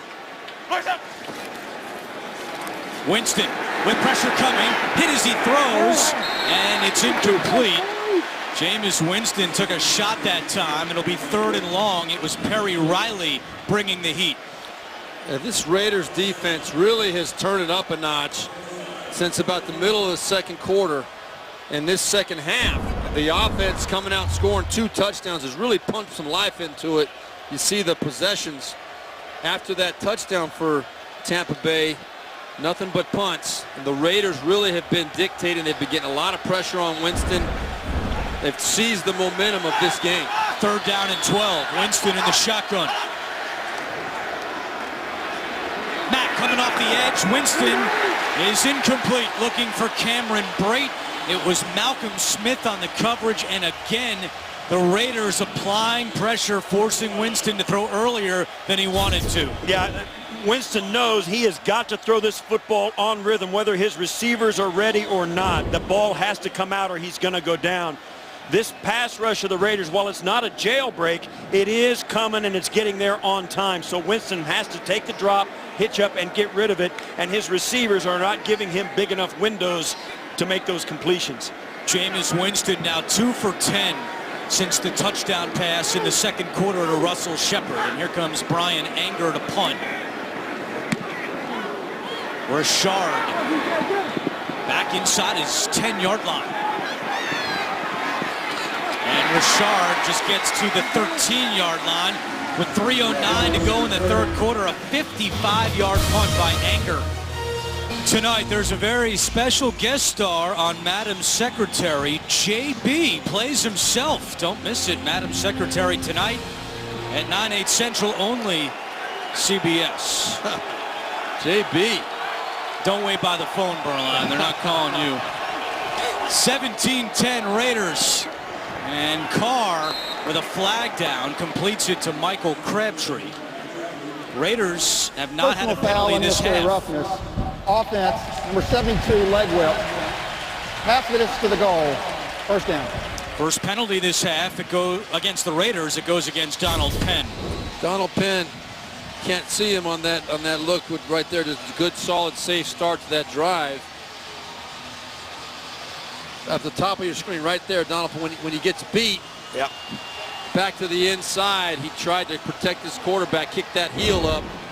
They will call that. That's a dangerous play for a defensive lineman coming underneath. He was called for unnecessary roughness last week in the win against Jacksonville. It backs up the Raiders to the 7-yard line. Carr to Cooper. And Cooper is shoved out by Conti. It'll be second down. And this, once again, is just that a short pass that the Raiders hope Cooper can turn into something longer, but gets back all of the penalty yards plus a couple. That's just, they're going to continue to do that. I mean, Carr completes almost 70% of his passes, and a lot of it has to do with their confidence in those wideouts' ability to catch a short one and make it into a long one. It's a big part of their offense. And that completion puts Cooper over 100 yards for the 4th time this year. He's got 101 through the air. And now Carr calls timeout with 2:12 to go in the 3rd quarter. 2nd and 8 when we come back. Well, let's pick your poison against Cooper and Crabtree. Last week, Jacksonville shut down Cooper, limiting him to 4 catches, while Crabtree had 8 for 96. Today, it's Cooper having the big day, 7 for 101. Crabtree with just 2 catches, but as Derek Carr said, it's kind of tough to defend us when we have 2 number 1 wide receivers. Following the timeout, 2nd and 8. Carr incomplete, looking for Crabtree, but a flag comes in. And Tampa Bay indicating this is against Oakland.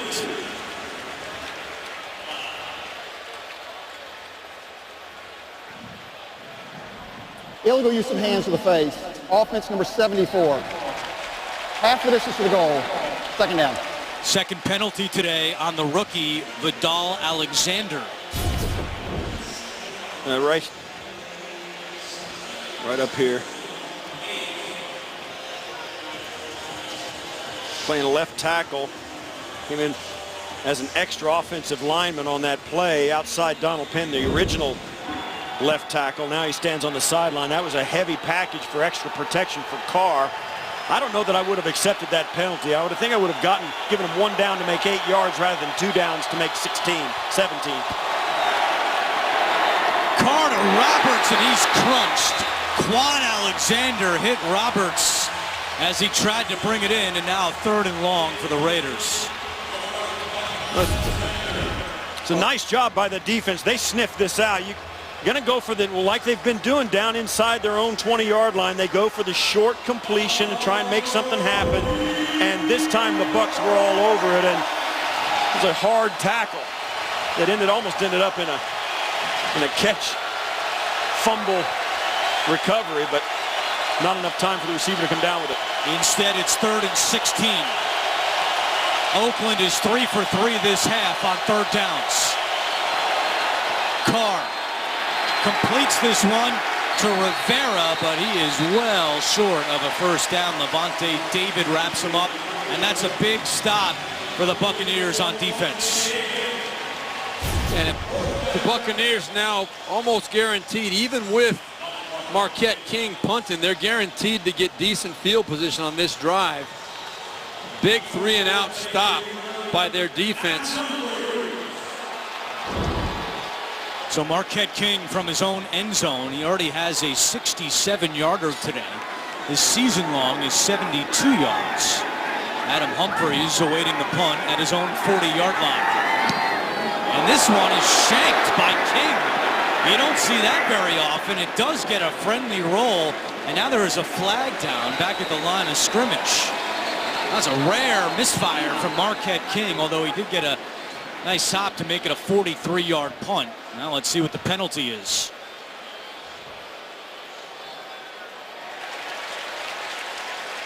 I don't think you And take an that. eligible man downfield on the kick. Offense, number 57. 5-yard penalty added to the end of the kick. Yeah. First down. Goes on the rookie Corey James. Well, Saturday, it's a CBS college football triple threat. First, the Fighting Irish rumble with the Middies of Navy. Then, Florida and Arkansas in prime time. The Crimson take on the LSU Tigers in Death Valley. A triple header Saturday on CBS. And, of course, Jack Del Rio saw some SEC football yesterday, flying up to Jacksonville to see his son, Luke, lead the Florida Gators to a 24-10 win over Georgia. Luke, 15-25, 131 yards, a touchdown pass, and an interception. Good field position for Tampa Bay. Jaquiz Rogers is stopped at the line. A totally different defense this half for the Oakland Raiders. They have really stepped up their game, particularly in the run game. We've seen Jaquiz Rogers break a couple early in the first half, and their running game was working pretty well, it seemed like. Now in the second half, the Raiders have made some adjustments, and their run gaps, their run fits have been perfect. Tampa Bay rushed for 249 last week. Today they had just 77 yards on the ground. Play action. Winston steps up, fires, and completes it to Humphries. Humphries still going inside the 20, 10, and he's caught at the 5. Great job after the catch by Adam Humphries, a gain of 42. Well, you're going to see Humphries coming in from your left side. You see Jameis Winston, nice hard play action pass. He had his inside receiver running an in route as well. That was his first read. They jumped it. Humphries wide open coming behind it. Brilliant play that they needed right now. That's the end of the third. Raiders lead by 7. Start of the fourth quarter in Tampa with Steve Berline, Steve Tasker, Chris Fisher. I'm Andrew Catalon, our entire NFL on CBS crew. Great Week 8 matchup here. Tampa Bay down by 7, but they have it first and goal from the 5-yard line. And this year, they've scored 6 touchdowns on their 6 goal-to-go drives. One of just 3 teams perfect on the year, along with Pittsburgh and Cleveland. Empty backfield for Winston on first and goal. Into the end zone. Caught! Touchdown, Tampa Bay! Cameron Brate with his 3rd touchdown of the year. And now 7 for 7 in goal-to-go situations this year for the Buccaneers. Well, Brate did a nice job. They saw the matchup. They had exactly what they wanted. They had Brate on Malcolm Smith, a linebacker. Almost an unfair matchup that close to the end zone, and the way that the Raiders played it, Brate did a nice job of getting some width, being patient, and giving Jameis Winston a big area to put that football on him. Quite a drive by Tampa Bay, and now the rookie Aguayo out for the extra point to tie things at 17. And that one is no good. Roberto Aguayo misses an extra point for the 2nd time this season. Tampa Bay took him in the 2nd round, and he has struggled this year, and here's the boos from the Buccaneers fans. Well, we spoke to him on Friday on the practice field. He seemed to have a good handle on what was going on with his motion. And he says it's just frustrating for him. He's the most accurate kicker in college, and he says it's frustrating when you kick that ball and it's not going where you're aiming. And certainly this early part of his career, that's got to be really frustrating for a guy who probably more than any point in his career, both college and of course the pros, have never felt as much pressure he has when he's not kicking. Well, it's a 2nd-round draft choice, a big investment by the organization, and as I like to say, it's a mental thing, and it's something that he's got to get over. He's got to get out of his own way, out of his own head. Obviously a very talented player to be that highly drafted and regarded, but shoot, he's got to get out of the way. 7th missed kick by Aguayo this year. 5 field goals, 2 extra points. And Tampa Bay now down by 1 with Aguayo kicking it off. Richard on the return. Rashard across the 20 and up to the 25-yard line. There is a flag down at the 15.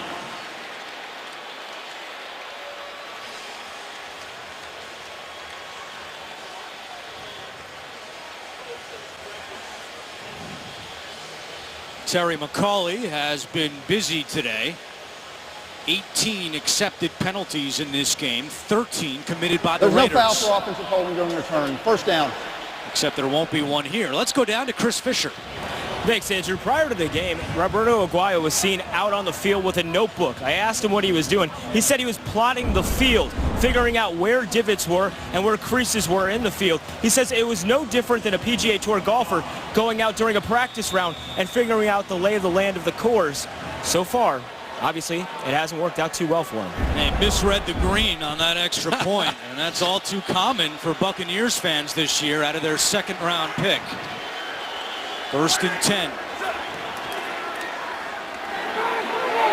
And it's Johnny Holton who's got some speed. And Holton to the 27. We go back to New York, an NFL Today update with JB and Bart Scott. A key play, a 15-yard run by Tom Brady. Yeah, we saw him warming up before the game, but Tom Brady is going to go, and LeGarrette Blount takes it in for the 1-yard score. But look at the old man rumble. He's looking back. Oh, that is beautiful right there. Tom Brady, he does it all. Steve Berline definitely was quicker than that. Back to Andrew Catalan. I don't know about that, JB. We'll have to get the next-gen stats for the speed of Berline. There is no way. I wouldn't even try to convince you all of that one. I wouldn't even be able to bluff my way through that one. Lucky he can walk up into the booth these days. Carr to Cooper. Nice cut back at the 30, and Cooper across the 35-yard line. Well, you know, Gain of 10. we talked to Mike Smith, the defensive coordinator for Tampa Bay, and he told us point blank that he thought that Crabtree was the #1 threat they had to contend with. So it basically told us that Amari Cooper was going to get a chance to make some plays. Amari Cooper stepping up, and I really think he's in Hargrave's head a little bit. This goes back to college. Hargraves, I think, really doesn't trust himself against Amari Cooper at this point. And on this play, Cooper up top matched up with Brent Grimes. First and 10. It's a handoff to Rashard. And he surges up to the 42-yard line. McDougald on the tackle and some extracurricular down on the field. Some pushing and shoving. The offensive line of the Raiders is really starting to get a push on now. They came out of halftime and scored 2 quick touchdowns on 2 really impressive drives. Now that offensive line, they're just firing out. They're double teaming down on the inside, and they're just letting the back pick his way up for a nice little 6-yard gain on first down. If they can continue to do that, you know, the Buccaneers turn into a defenseless team.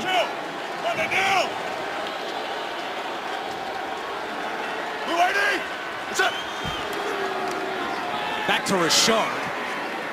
And he's going to be about a half-yard shy of a first down. 4th carry for Jalen Rashard. He had a combined 5 carries in the last 2 games. His offensive coordinator, Bill Musgrave, continues to rotate his backs. Murray is still the workhorse in the backfield for Oakland, and he comes back into the game. But the rookies, Rashard and Washington, have provided a nice different dimension for the Oakland offense this year. Now, you say that Latavius Murray's the workhorse, but he really doesn't get as much work, I think, as he should. He only had 58 carries coming into this game on the season. He was bumped up a little bit for a couple weeks, but not truly. And Murray on 3rd and 1, and he falls forward for the first down. He did have a season-high 18 carries last week. And for Murray, that's his 9th carry of the day. Yeah, that's a tough short yardage play to stop if you're the Buccaneers. That angle coming out when the back comes out, running at the angle off tackle to the outside. And even if you get a good shot on him, you know, the momentum carries the ball carrier forward a half a yard or a yard, and that's all the Raiders needed. 2 solid runs to get to that point, and then the 3rd run of the drive gets them their first down. Extra offensive lineman on 1st and 10. There's only 2 on the play clock. Carr takes the snap. He's looking to throw. On the run, it's broken up. Intended for Clive Walford, and the safety McDougald who's been very active today, got a hand on that one. Yeah, Derek Carr's rhythm a little bit off on that one because he got pressure after coming out of the play action fake. You see him stepping up there in the pocket. Walford had about a half a step on Bradley McDougald, but the ball was not thrown on time because of that pressure. Carr would like to have another shot at that. 8 tackles for McDougald, and the one pass breakup which just occurred on first down. It's 2nd and 10. Inside 11 minutes to go. Raiders lead by 1 thanks to a missed extra point by Roberto Aguayo. Carr on the move. Carr throws on the run, and that's caught by Crabtree, and he's got an Oakland first down. 3rd catch today for Michael Crabtree, and Brent Grimes makes the tackle. Oh, we spoke to Adam Shine on that other pregame show, and he asked us why Crabtree's such a special combination with Carr. That's the reason right there, coming back and making a hard catch, plucking it out of the air. His ability to make those tough catches in traffic, and that wasn't even as tough a one as we've seen him make. But that's been the reason Carr all of a sudden has 2 guys that he's throwing the football to equally, and it's why the defenses that Raiders play have such problems. What's up? Back on the ground, and it's Washington with a minimal gain. Well, Dirk Cutter spent 3 years as the offensive coordinator in Atlanta, and he said that Cooper and Crabtree remind him of Julio Jones and Roddy White when he was with the Falcons, when Roddy White was really in his prime. And Cutter joked, thankfully they don't have Tony Gonzalez like we had. We have Tony Gonzalez now at CBS, but the point of the matter is Cooper and Crabtree, one of the best duos in the NFL. They lead the league in targets, receptions, and receiving yards. 2nd and 10. They fake the end around and a screen to Richard, and Richard in trouble, and he is tackled for a loss. Great job of containment by the Tampa Bay defense. It's 3rd down. That was a nice job by Akeem Spence, number 97. There's a lot going on this play. And you see right there, Spence sniffed out the screen pass, was able to get through that wall of offensive linemen for the Raiders and make the first hit.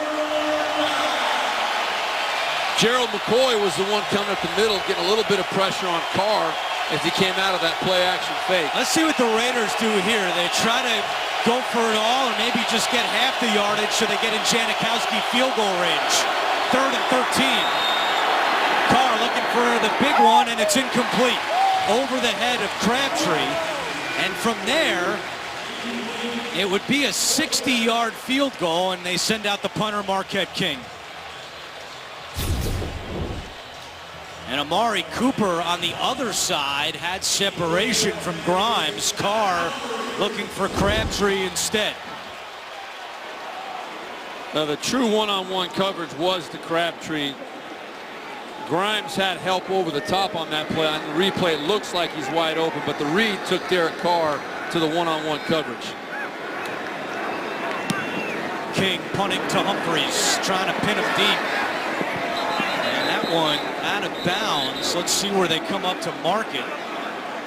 At the 18-yard line, that's where Tampa Bay will go back on offense with 8:33 to go. Next Sunday, the NFL on CBS turns a double play. First, the Steelers roughhouse with the rival Ravens, and then the Colts battle the Packers. Check your local listings. It all begins with JB, Boomer, Tony, Coach, and Bart on the NFL Today. 8:33 to go in the 4th. Tampa Bay with the ball down by 1. They start this drive on the ground with Anton Smith, and he gets a couple yards on the play. You have to wonder about the confidence in Roberto Aguayo by Dirk Cutter. If it comes down to a big kick, will he send him out there? How comfortable? What range will he send him out? We specifically asked Cutter on Friday, what is the deepest you'll send out Aguayo for a kick? He said 55 yards, but keep in mind he did miss the extra point from 33 earlier in the quarter. Humphreys nearly with a one-handed catch. But on that note, Andrew, you know, you look at it, and Cutter also responded to us and said, I'm going to send him out there if the situation calls for a field goal. But, you know, we can't. He's got no choice. He's got to, yeah. He's got no choice. I mean, that's the thing. If you're in college, you got 4 kickers. You just switch them out. I mean, you've got 1, and if you get to the point where you've got to send the guy out there. I don't care if he's 0 for 5. That's the only choice you have in the NFL. Focus right now for Tampa Bay is on this 3rd down and 7. They're 4 for 10 on 3rd downs. Winston fires, broken up by T.J. Carey, and a flag comes in. I think that's a bad call. I thought that was a great play by Carey. Unless it was, it might have been after the fact. This might go against Carl Joseph after the catch.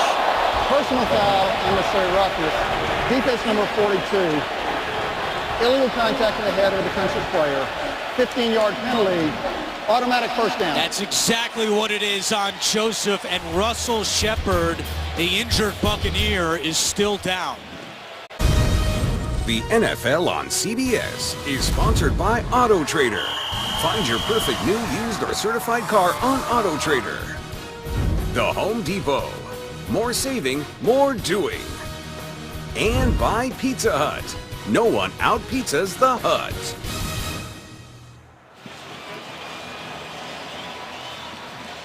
Back in Tampa, good news as Russell Shepard was able to walk off under his own power. Another look at the hit by Carl Joseph. Now this is a rookie, first-round draft choice. You see coming in right there. There's no doubt about it.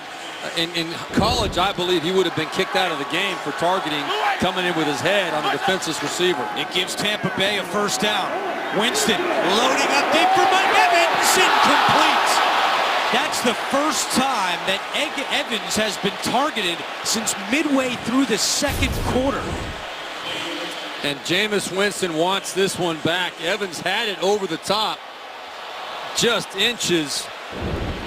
That's a play in a situation like this. You just don't get many chances to make those big plays. You got to find a way to give him a chance to make that catch. Just 3 catches today for Mike Evans. He averages just under 7 per game, which is 3rd best in the NFL. 7:44 to go. It's 2nd and 10. Winston back to the air. Screen pass to Rodgers across the 40. And Rodgers falls up to the 45-yard line. It will be 3rd and short for Tampa Bay. Yeah, this is a nice delayed screen as Rodgers comes in, then just turns around. Perfect play for a guy like Rodgers, who is so elusive in tight spaces. That's why he loves running inside the tackles. Not only does he not mind the contact, he's really good at making guys miss in tight spaces. The perfect play selection for him. It almost turned into a bigger play than it was. Leaves him with a 3rd and 1. And a flag comes in. Raiders have got like 15 guys on the field.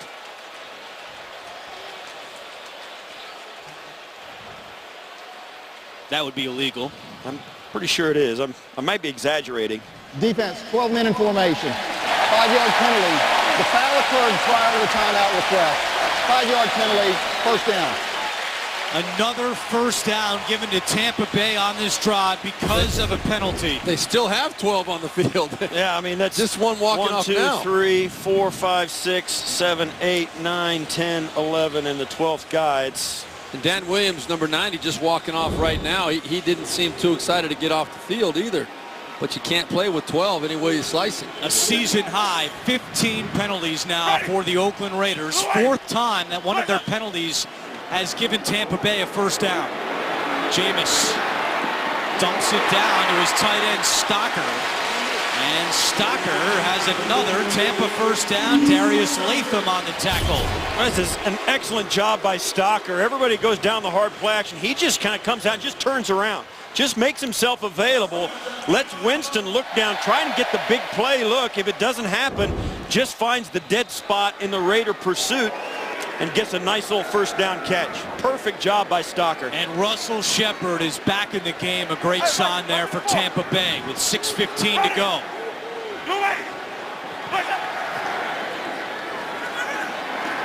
Winston looking deep, and it's incomplete, but a flag is down. He was trying to find Shepard. And another penalty coming against the Raiders.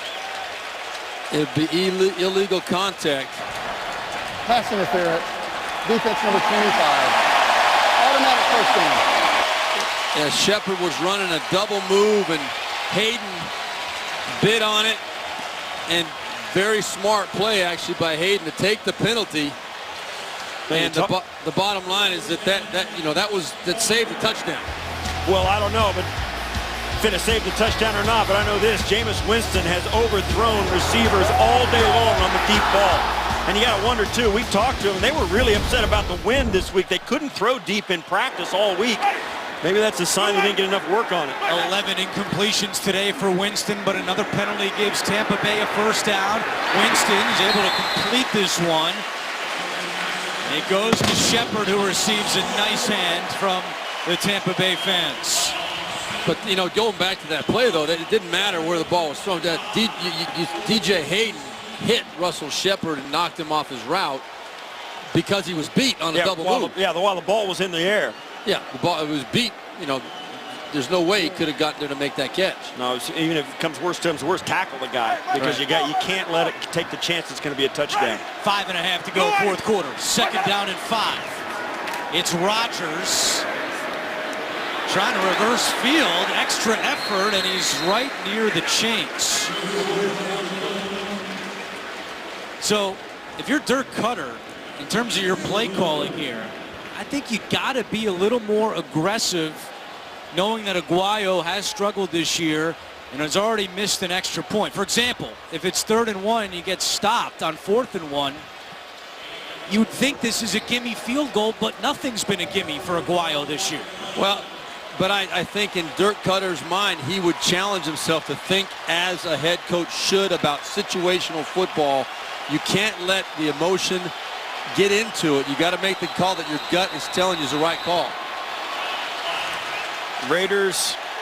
Illegal substitution. Defense 12-man formation. Just amazing. 5-yard penalty. First down. Unbelievable. Another Raiders penalty gives Tampa Bay a first down. That's the 3rd one on this drive. Yeah, it's Justin Ellis and Dan Williams have been rotating a defensive tackle all day, and they're trying to do that because of the heat and exhaustion and staying out there. Those big, heavy guys rotate in and out, and they just get caught, both of them, on the field at the same time. 150 yards and penalties, the most in the NFL this season. It's 1st and goal. Winston. Chased by Mack, keeps it himself. Winston takes a shot, and he's down at the 1-yard line. Perry Riley made the big hit, but it'll be 2nd and goal from the 1. I'll tell you what, Jameis Winston took an enormous hit here. You could hear it all the way up here, live action. And when the quarterback runs, he might want to get in, but I'll tell you what, when quarterbacks run with it, Steve Berline, you know it, they aren't wearing a helmet, they're wearing a target. Yeah, they are wearing, and Dirk Cutter does not want Jameis Winston taking many hits like that. That will end his season, one of those hits. Jaquiz Rodgers is the running back. He has not scored a touchdown in more than 2 years. He gets the call on 2nd and goal. Rodgers is in! Touchdown, Tampa Bay! His first touchdown since week 1 of the 2014 season when he was with the Atlanta Falcons. And now Dirk Cutter will keep his offense on the field. On that last Tampa Bay scoring drive, they had 38 yards of offense. The Raiders were penalized for 44 yards. And 3 times on that drive, an Oakland penalty gave Tampa Bay a first down. 6 times today that's happened. The Raiders have been penalized 17 times for 150 yards. And they will start this drive at the 25-yard line. 3:48 to go and 2 timeouts. Remember, Derek Carr had to call a timeout back in the 3rd quarter when Oakland was on offense. You know what's amazing, too, Andrew, about those penalties that you're talking about? A lot of times in a game like this, it's a lot of holding penalties, judgment type of calls where you can actually debate whether it was a penalty or not. Jack Del Rio has not fought one of these penalties. They've all been very clear infractions and all very painful for the Raiders. Loudest the crowd has been. 1st and 10.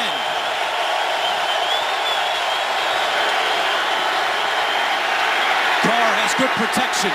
Now on the move. Throws on the run behind Crabtree. Oh, if that throw was towards the middle of the field instead of the sideline, that could have been a big pickup for the Raiders. Yeah, this looked like it could have been actually a touchdown. If he just lobs it down the sideline, your watch, Carr's going to break contain to his right.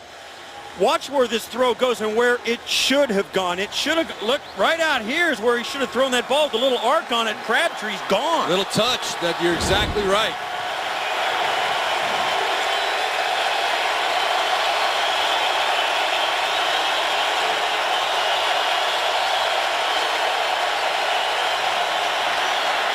Second and 10, Carr to Seth Roberts, takes a shot, but picks up a first down at the 40-yard line. Quan Alexander makes the tackle. Something to keep in mind as you take another look at the completion. You go back to week 1 when the Raiders were in New Orleans. Jack Del Rio has been very aggressive this year on the two-point conversion. He went for the win as Carr loads up, taking a deep shot, and incomplete. Back in week 1, an extra point would have tied the game in New Orleans. Instead, Del Rio went for 2 and the win. Carr to Crabtree, and the Raiders won it. Would he do it again today if Oakland can march down the field and score a touchdown? Today, I would be surprised if that were to happen with Jack Del Rio. Their team is sitting in really good position at 5-2. If they have a chance to tie this ball game up, I think he'll probably let it go to overtime.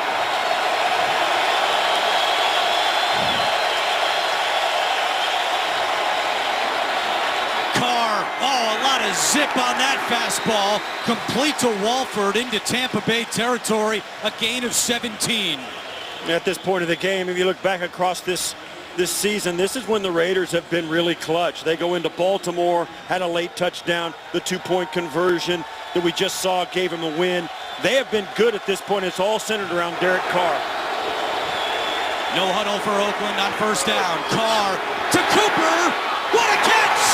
Amari Cooper inside the 15, a gain of 31. You know, I am almost at the point with what I've seen out of Derek Carr this year and to this point in his career where in this situation, there aren't many guys I'd want ahead of him. He just steps up and makes throw after throw after throw. Just another testament to the player this kid is becoming. A career high 142 yards receiving for Amari Cooper. First and 10 from the 12.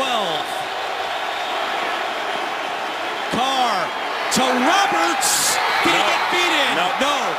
Made the catch, but did not get the feet in, and that takes us to the 2-minute warning. It will be second down when we come back. Raiders nearly tied it, but Roberts could not get the feet down. 2 minutes to go, fourth quarter. Oakland with second and 10 from the 12-yard line. They trail by 7. Carr looking end zone, and it's incomplete. Intended for Crabtree. Conti and Grimes on the coverage. It's third and 10. Now this one where the Tampa Bay Buccaneers got Derek Carr on that one. He thought he had coverage, single coverage, where Crabtree was going to have a lane inside, but he didn't realize that Conti was sniffing that out as well. That was going to be a painful catch for Crabtree if he pulled that thing in. Crabtree has been targeted 10 times today, but he only has 3 catches. Oakland needs to get to the 2-yard line for a first down.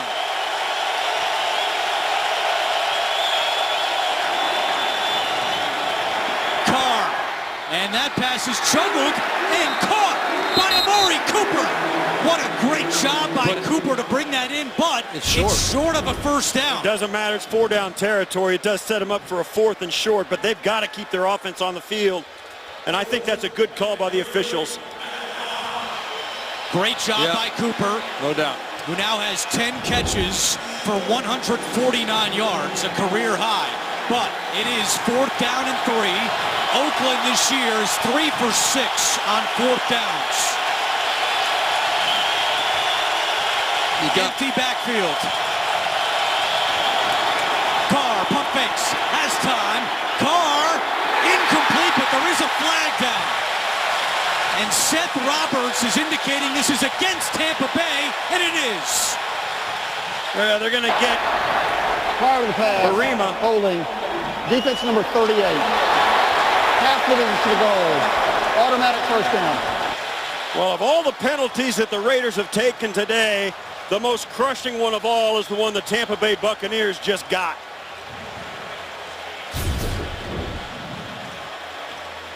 They had him stop. This meant the ball game right here. If they can make this fourth down stop. Right here is where Roberts is, and I.J. Bajima right there. You can see him wrapping his hands around him. No doubt was restricting him from getting any separation. Totally away from the play, but they're going to call that every time. So first and goal from the 2-yard line. Might look for a run. Olawale is the running back. Yeah, you want to use clock here, too, if you're the Raiders. They hand it off to Olawale, and before a flag comes in. This is going to be on the offense. Yep, they jumped. What are you doing? You've been doing this all day, and when it comes down where you got a chance to win the game on one play, you can't hold your water? Ball start. Offense number 61. 5-yard penalty. First down. That is inexcusable. That's on the center, Rodney Hudson. Second time today, Oakland's been called for a penalty inside the 5-yard line. Hard to call on the center. No, everybody. It was Austin Howard again. Center didn't do anything. That was a mistake by the officials. It was right tackle Austin Howard. So that pushes him back to the 8-yard line, first and goal. Carr has time, fires, caught, touchdown! Michael Rivera, his first touchdown of the season, and Jack Del Rio will send out Janikowski for the extra point to tie the game. Remember, earlier this year, went for 2 in the win against New Orleans. Right now, playing for the tie against Tampa Bay. What a catch. And throw. What a drive. What a drive by Derek Carr. They went no huddle, and they scored 2 touchdowns in the third quarter, and then kind of fumbled around, penalized themselves all over the place on a drive that they had to have, went the distance inside the 2-minute. Wow. First touchdown for Rivera since last December against Denver. Janikowski has not missed an extra point this year. He did miss one last year. And that one is right down Broadway. And with 1:38 to go, we are tied at 24. Carr, his third touchdown pass of the game. The NFL on CBS is sponsored by Subway. Try the new Autumn Carb Turkey Sandwich today. And by the redesigned 2017 Kia Forte.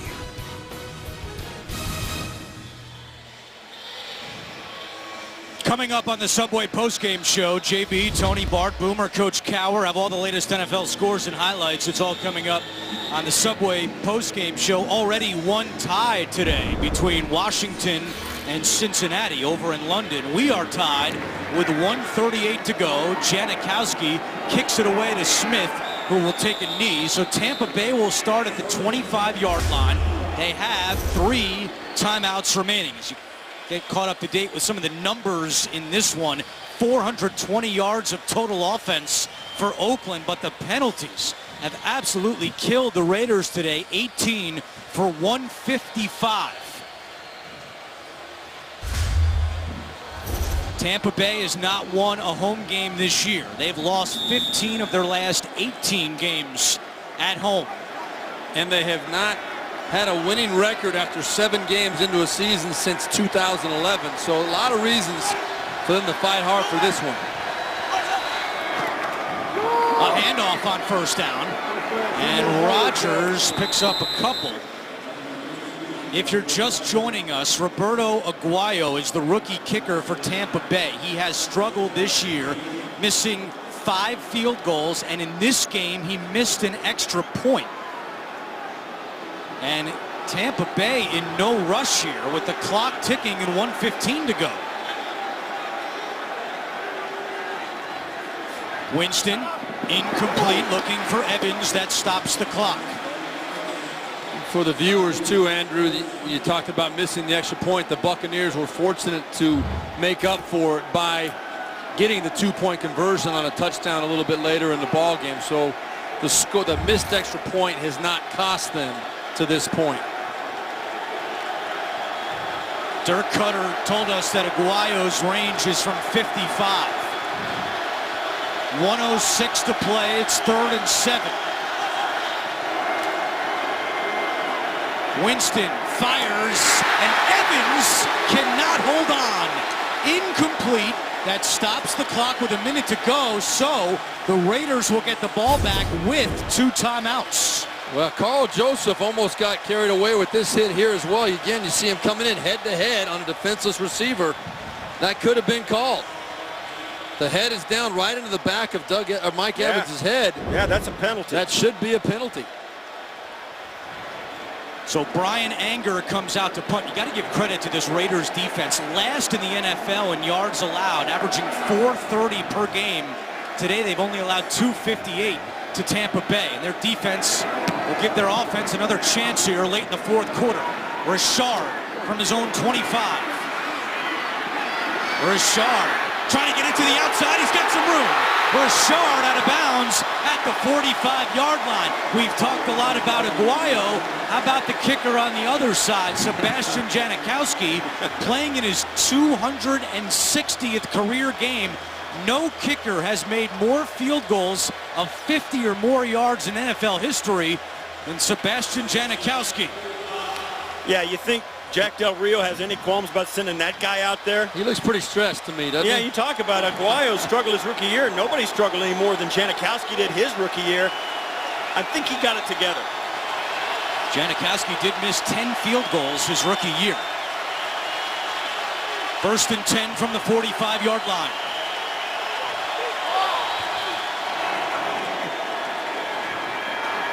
Carr to Crabtree into Tampa Bay territory and down at the 45. Jack Del Rio has 2 timeouts. Instead, Oakland will hustle to the line.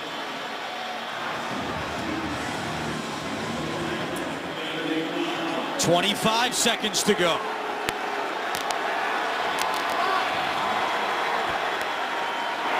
Carr just throws this one down, and a lot of time came off the clock. They do have 2 timeouts, but just 17 seconds remain. All they need is 10 yards to comfortably get Janikowski inside of 55. That, I think 10 yards gets him at the 35-yard. That's a 53-yard kick. They're going into the wind in this direction, That's so they true. may want to get an extra 5, and that wind's gonna hurt this kick a lot. So they want to get as much as they can, but they'll send him out no matter what. And now Dirk Cutter of Tampa Bay has called a timeout. With 17 seconds to go, Tampa Bay has 2 timeouts remaining. This Oakland Raiders team is 5-2 this year. Their point differential on the season is +6. As we said in our open, some of their numbers aren't pretty, but they find ways to win. And as Derek Carr told us last night, last year we were learning how to compete. This year we're learning how to win. And he's got his Raiders team in position to win again if he can get a few extra yards for Sebastian Janikowski. And one of the things, and we spoke about it in the open, one of the things, the Raiders are getting better every week. Certainly defensively today, they played much better. Offensively, they've continued to score points. But if they can get rid of the penalties that have plagued them, particularly in this game, this is a team that can contend and beat anybody in the NFL. 2nd and 10. Carr down the sideline for Cooper. He dropped it. Amari Cooper with just his 2nd drop of the season. He did have 10 last year, and that's a big one in crunch time. Well, that ball should have been caught by Amari Cooper, no doubt about it. Derek Carr had an easier route to throw. He had Seth Roberts running across the field, uncovered as well underneath, which would have been a big gain and given him a chance to get well within field goal range as well. But that doesn't minimize the fact that Cooper's got to make that catch. It would be a 63-yard field goal from here. 3rd and 10. Carr steps up. He's going to keep it himself. Carr inside the 40. Gets out of bounds. He's got a 1st down with 4 seconds to go. And that will send out Janikowski for the game-winning field goal attempt. What an unbelievably timed run by a quarterback. Knew where he was going to get. Got out of bounds. It could not have gone better unless he kept running up the field. Perfect getting out of bounds, getting inside the 35, sets up Janikowski for a 50, and nobody's made more field goals in their career from 50-plus than this guy. This is from 50 on the number. He's 3 for 6 from 50 yards or longer this year, and Dirk Cutter will have him think about it a little bit longer. Derek Carr with a season-long 13-yard run. Big play on third down. I think it's a mistake to try and ice Sebastian Janikowski. Veteran kickers hope that the other quarterback, the other coach calls a timeout. It just gives their protection a second, extra few seconds to get settled. Well, make sure they don't have. It also takes the doubt out. Now you don't have to wonder on this kick if they're going to call a timeout. Right. If you kick it the first time, you're wondering, are they going to call a timeout or not? I think it's an enormous mistake to try and ice Janikowski. He's hoping that you give him that extra time, make sure he's got the spot, make sure his guys are ready to relax. They were coming out there trying to do this and get this on a play clock. Now that's all taken away, and Janikowski can relax and swing through. 55 field goals of 50 yards or longer in his career, the most in NFL history. One more would give the Raiders a win, and this one is no good! Janikowski misses, and we're going to overtime.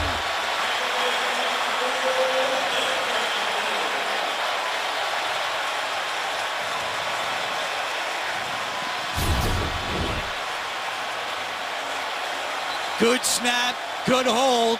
The kick, no good. Well, he caught it. He caught it pretty clean, too. He just put it out there on that left side a little bit. I don't know if he was trying to, it's hard to tell which way the wind is blowing. That's exactly where the wind's blowing. It's coming in right off the pirate ship. You know, Steve Tasker, you might have more insight on this than anyone as a special teams guy, but during that whole drive for Oakland, Janikowski wasn't kicking into a net. He was not practicing at all. He was just standing there watching. Who has the most 50-plus yard field goals in the history of the NFL?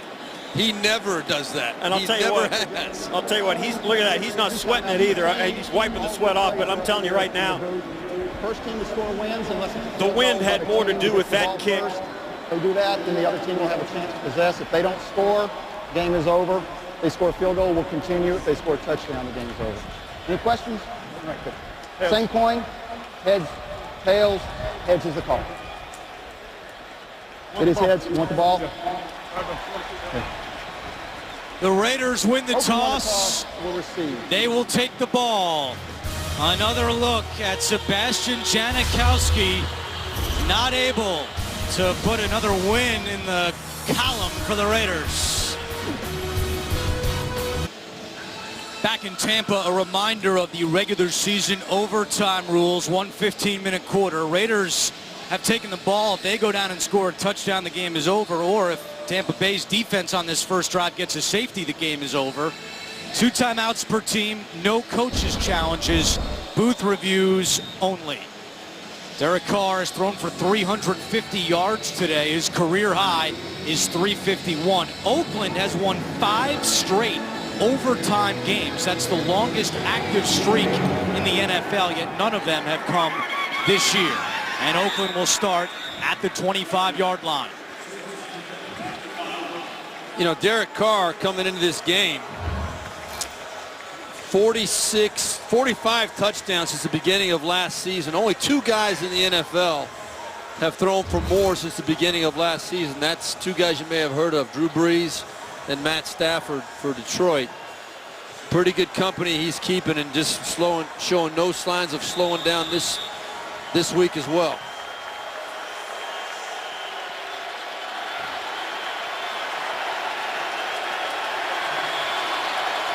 Latavius Murray is the running back for Oakland on first down and 10. Blue 80. What's up? Carr to the air on first down to Murray out of the backfield, slips and out of bounds.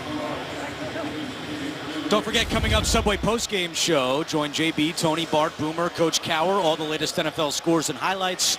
It's all coming up on the Subway postgame show. That completion of Murray has now set a new career high for Derek Carr. He's got 356 yards passing to go along with 3 touchdowns today. A gain of 6. It's 2nd and 4.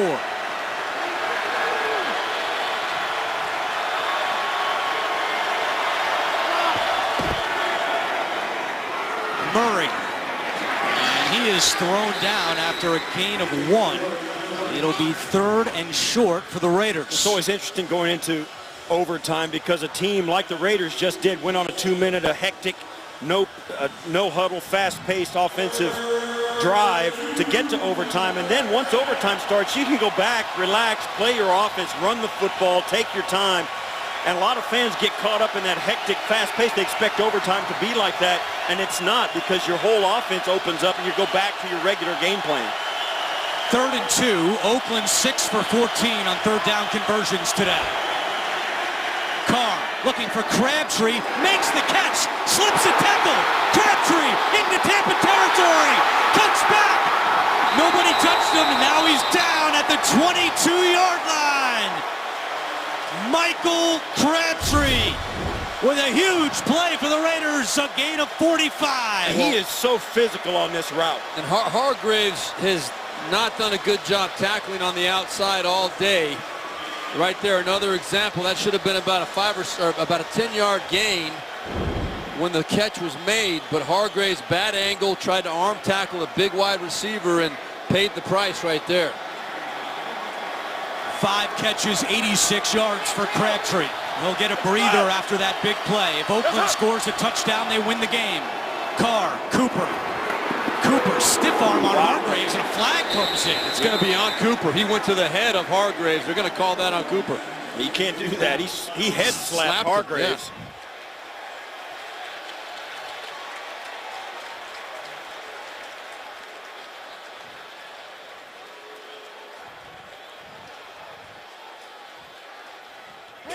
Personal foul, unnecessary roughness. Offense number 88, blow to the head. 15-yard penalty, 1st down. 89. Take a listen.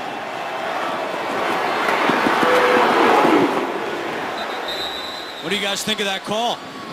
It's the right call. It's the right call. You can't do that. It's like punching somebody. They changed the rule too as far as offensive face, stiff arming in the last couple years. You cannot go to the head of a defensive player unless it's kind of an incidental contact thing. An intentional blow to the head of a defender, they're going to call it every time. 19 penalties against the Raiders, tied for the 2nd most in franchise history.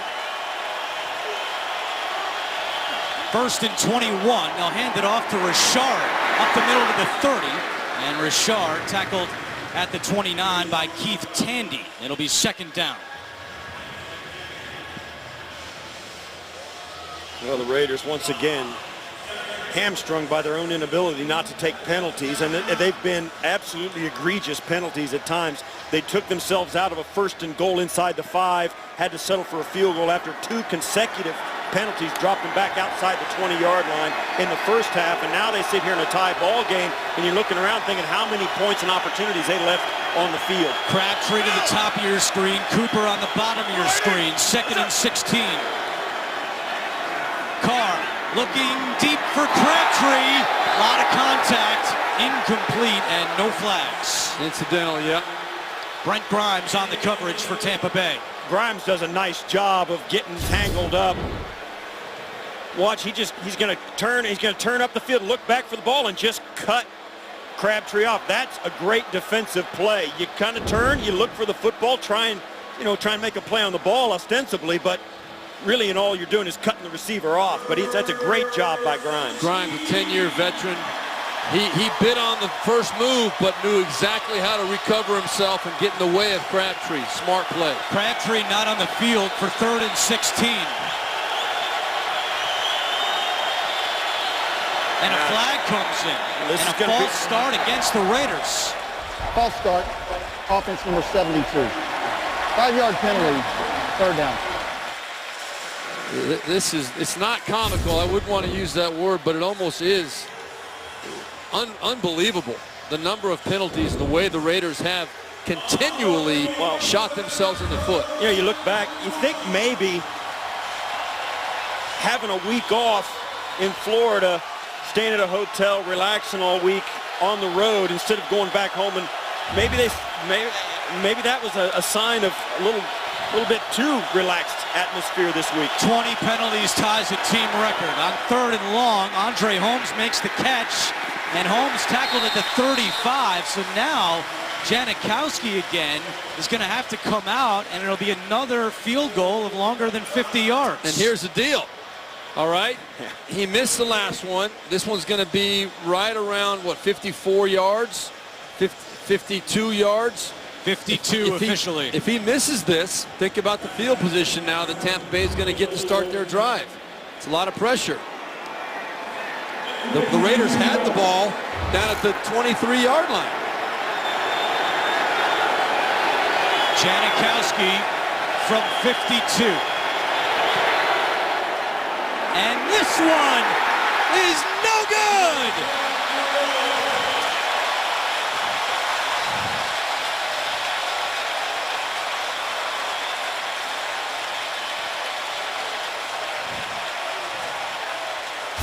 Sebastian Janikowski misses for the 2nd time today.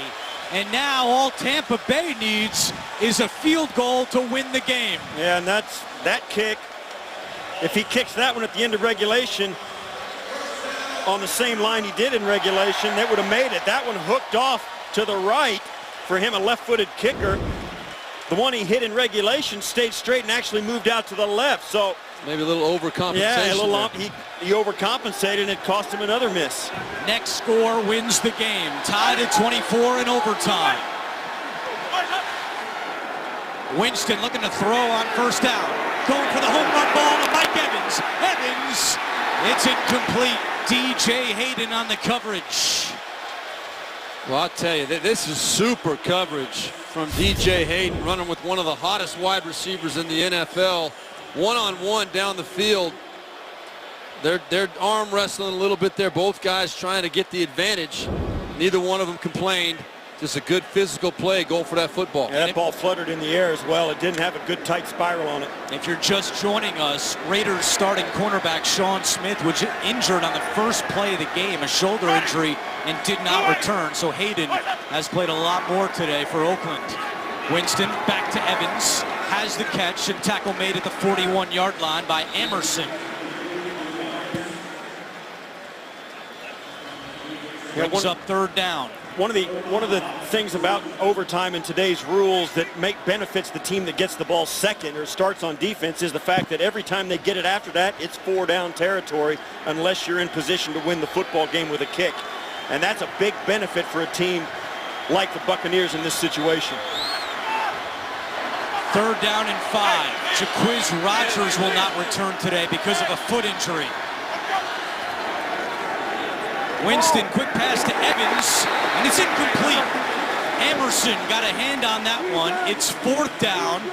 Wow. And Dirk Cutter sends out his punter, Brian Anger. Wow, that's a huge, I mean, that's a disappointment. If you're Dirk Cutter, you get the ball at the 42-yard line with a chance to ice the game. All you got to do is get into field goal range, hopefully with your young kicker you don't know, but to come out of that with a 3-and-out and put your defense right back out on the field, that is about as close to a disaster as you could have.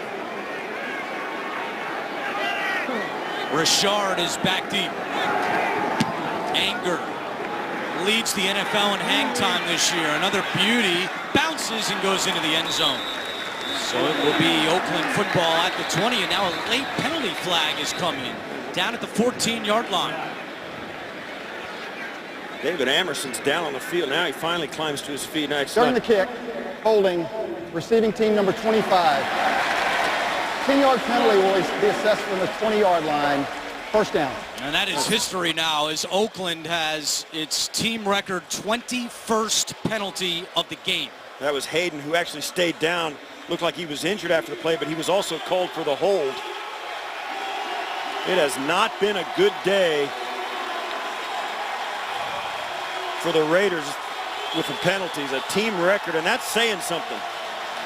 Remember back decades ago, this team was known for being the most penalized week in, week out, year in, year out, and to set a record of that nature today. And they were the most penalized team again coming into this game, so it's taunted them prior to this. First and 10 from the 10-yard line. Next score wins. Carr to Crabtree. He's got it at the 15-yard line. Hargraves on the coverage for Tampa Bay with 9:50 to go in overtime. Yeah, you talk about Dirk Cutter punting it back to the Raiders. You know, he's standing over there. If you're the Buccaneers, as hard as they've played, they have not stopped the Raiders offensively. The Raiders have penalized themselves or taken penalties drive after drive after drive. They've been penalized on every single one of their possessions today and have really done it to themselves.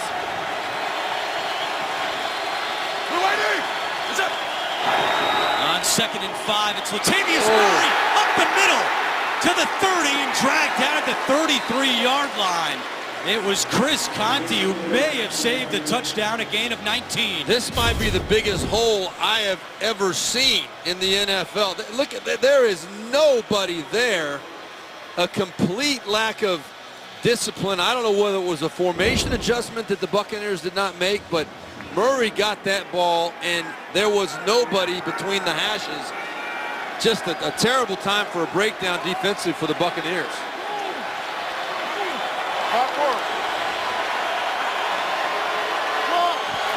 From the 34-yard line, Carr, great protection, taking a deep shot down the field. Flag is down. It's caught by Crabtree. Now another flag comes in. Oh, he called it on the Bucs. Grimes can't believe it, but there's also a flag down at the line of scrimmage. There are 2 fouls on the play. Holding, offense number 72. Pass interference, defense, number 24. Penalties offset. First down. Donald Penn called for the penalty on the Raiders. That wipes out a 42-yard gain to Crabtree. Yeah, I don't know. This pass interference was a tough one for me, from my perspective. I'm like, well, he grabbed him right there, yeah. But then Crabtree was also holding him off with his arm as well. I mean, then you see the hold on the left side right there. Yeah, Donald Penn got him. He gave up the hit as well. It was Robert Ayers who drew the penalty. That was called on Donald Penn. So we do it again. 1st and 10 from the 34-yard line. Raiders trying to go 5-0 on the road for the first time since 1977. And John Madden was their head coach. Carr to Roberts. He threw into double coverage and it's incomplete. I think there was some contact early by Conte over the top, but he was making a play on the ball. Yeah. He was jumping up, trying to catch the football. That's a good no call. Yes. Now, Conte stayed down. Is that 6th-year safety out of Cal, able to stand up and walk off to the sideline. Well, you want to look for Bill Musgrave to find out who's coming in for the starting safety of the Buccaneers and see if he's up to the task. Bill Musgrave in his 2nd year as the Raiders offensive coordinator. 2nd down and 10, and it's Keith Tandy who comes in at safety to replace Conte.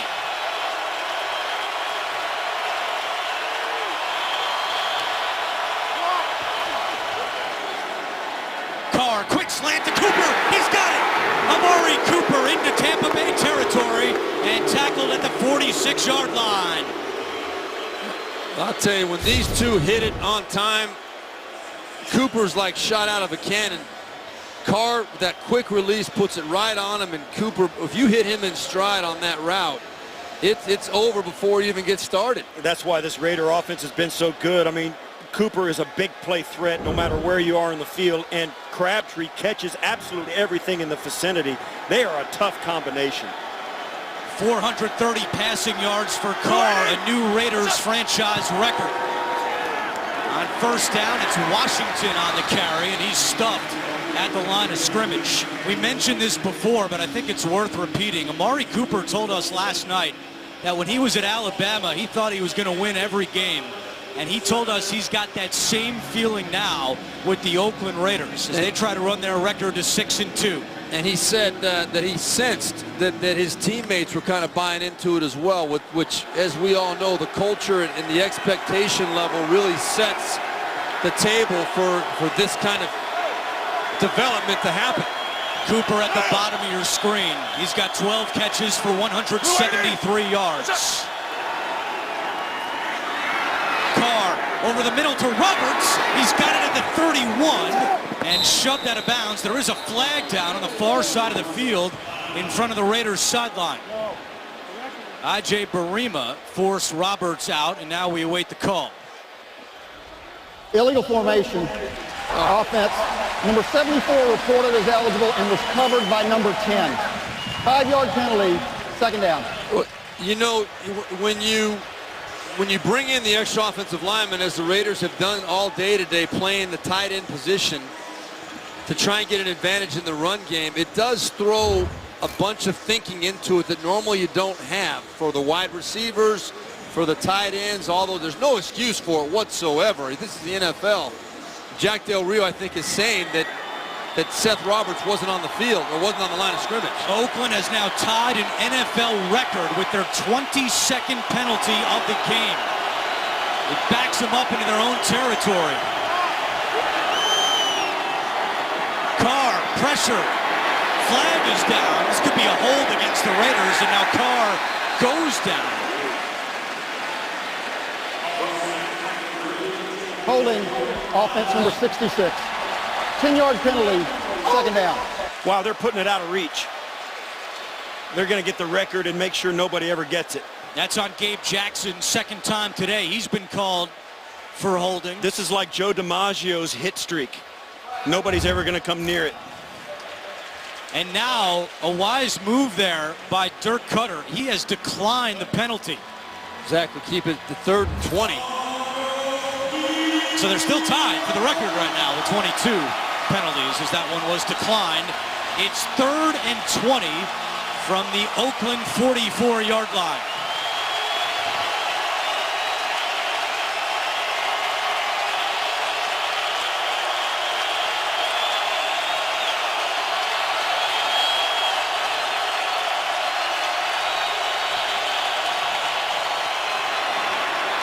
Carr to Walford, his tight end. Cuts back at the 45, and now a flag comes in from the secondary. And Seth Roberts is acting like it's on him. Walford took it down to the 41-yard line. And there's an injured Buccaneer, and it is on the Raiders. So there's the record. Illegal block in the back. Offense number 10. 10-yard penalty, third down.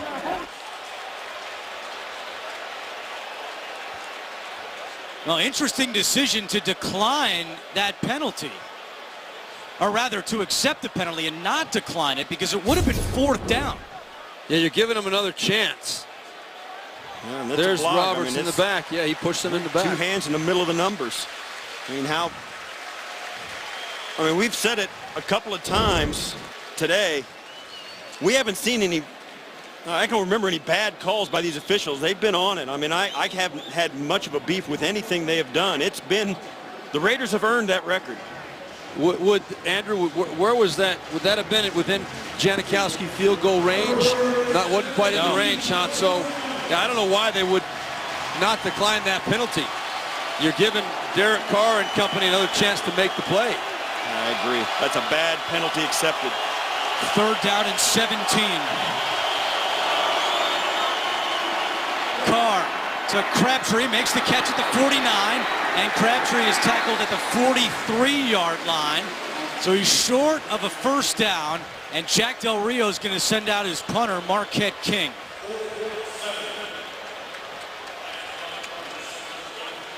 So from there, it would have been a 61-yard field goal. Janikowski has already missed twice today from just outside 50. Now last week there was a bad snap on a punt. Marquette King scooped it up, ran 27 yards for a 1st down. Humphreys back deep. King punting, trying to pin Tampa Bay deep in their own end. Bounces at the 10, and it's down right around the 10-yard line with 4:43 to go. And the Tampa Bay offense will go back on the field, only needing a field goal to win the game.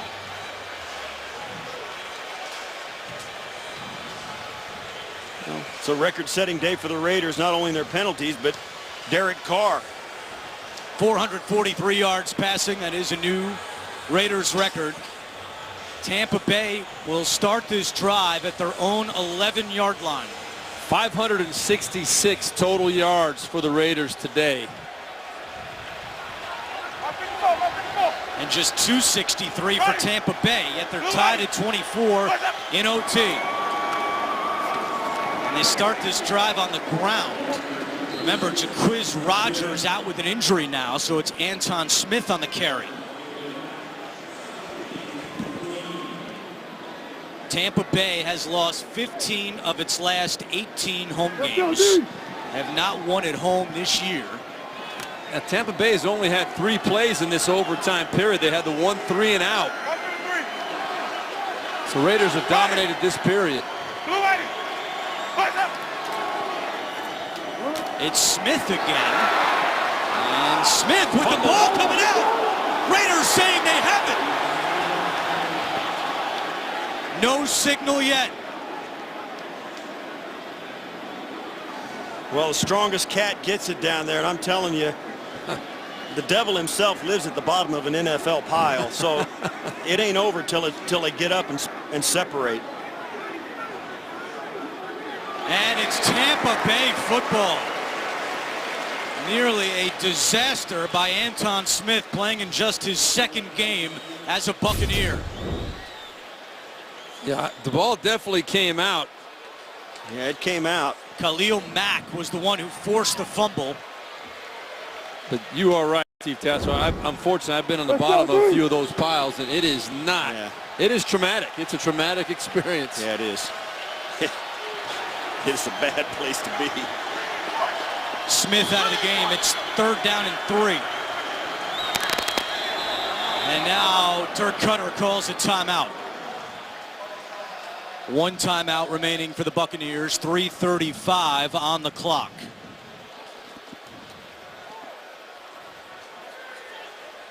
Jameis Winston today, 16 of 31 for 180 yards and 2 touchdowns.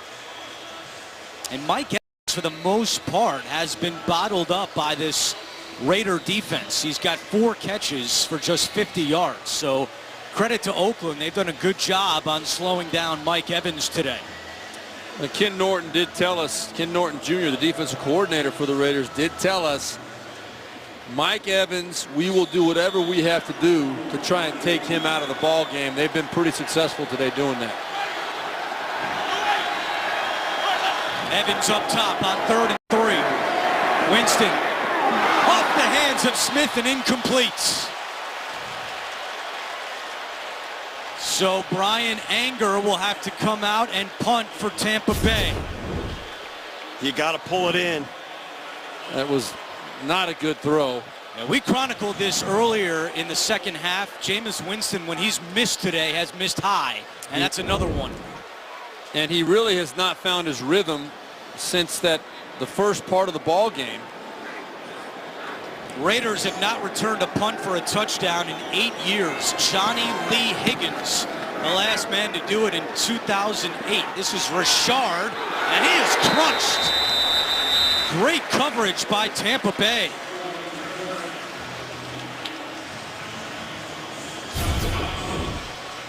Well, looks like the Raiders have one last chance. Nice play. Josh Robinson. Josh Robinson, who, as Dirk Cutter said this week, has really set the tone as a gunner on special teams for Tampa Bay this year. Comes up with a big tackle, but Oakland will start this drive at its own 40-yard line. We've already had 1 tie today, Washington and Cincinnati and London. Will we have another? And as we've documented, the Raiders have not stopped themselves today. Have not been stopped by Tampa Bay, excuse me. Carr, and a nice catch out of the backfield by Latavius Murray, who stretches forward for a 1st down. Yeah, you're right, Steve Berline. I mean, the Raiders, with the record-setting performance today in penalty column, have done everything they could to give Tampa Bay every opportunity to steal this game. And now the Raiders may take it by default if they can get another 1st down, certainly if they get 2 first downs, they'll be well within Janikowski's range, even though missed 2 late. You saw the note. We've never had 2 ties in 1 week of an NFL regular season.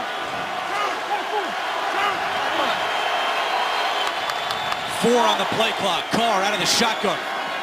And that pass is incomplete. Amari Cooper was the target with 2:31 to play. Well, that's one that Derek Carr definitely wants to have back. Amari Cooper, it's that same slant route they gashed Tampa Bay with on the last series. That ball should have been right on him. It was a clear pocket. Cooper had one on the outside, and it just got away from Derek Carr. There is a 2-minute warning in overtime, so the Raiders have the 2-minute warning and 2 timeouts. All they need is a field goal to win the game. Carr dumps it down to Crabtree, and he makes the catch at the 42-yard line. Quan Alexander on the tackle. It's 3rd down for the Raiders. I think if you're Jack Del Rio, you got to start thinking about this being 4-down territory with 2:14 left in overtime. Even if you get a 3rd or 4th and 3, you're going to go for it and trust your defense to get another stop. I don't think you try and get a playoff. You let it run out to the 2-minute right now. And that is the 2-minute warning of overtime. It'll be 3rd and 4 for the Raiders when we come back to Tampa. 2 minutes to go in overtime, tied at 24 between Oakland and Tampa Bay with Steve Berline, Steve Tasker, and Chris Fisher. I'm Andrew Catalon, our entire NFL on CBS crew. What a Week 8 game this has been between the Raiders and the Buccaneers. It's 3rd down and 4 for Oakland. Sebastian Janikowski has missed 2 field goals today, 1 from 50 yards and 1 from 52. If I'm Jack Del Rio, I want to get that football down about the 25-yard line so I can comfortably send Sebastian Janikowski out there with the way this wind is playing right now. DeAndre Washington is the running back. Carr. And that one is incomplete. Looking for Amari Cooper on the sideline. And now what does Jack Del Rio do? He leaves his offense out there. We said that just before the 2-minute. That might be the play. And it's going to be. I think he's making the right play here. There are those that would say you run the risk of losing the game here by not punting the ball. But I think Jack Del Rio, at this point, you can justify going for the win. You got to try and give your kicker a chance. And all you need is a 1st down. You don't even need a touchdown. 4th down and 4, and Tampa Bay has called another timeout, so they have none remaining in overtime. Yeah, I like that timeout by Cutter as well. If you don't like the look of that, this is the play. I mean, if they pick up this 1st down, you're not going to get a chance to win this game.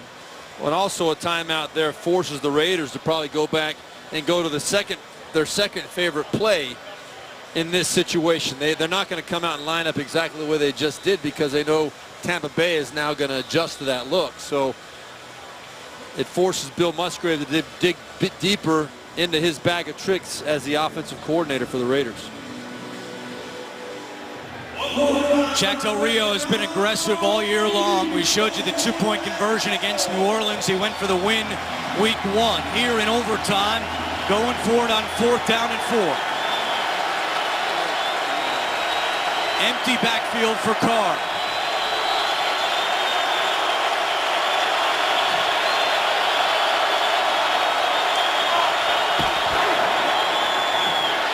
Carr to Roberts. He's got it. It's still on his feet. Roberts. Ball game. Raiders win. A 41-yard touchdown. And for the first time since 1977, the Oakland Raiders have started 5-0 on the road and now 6-2 overall.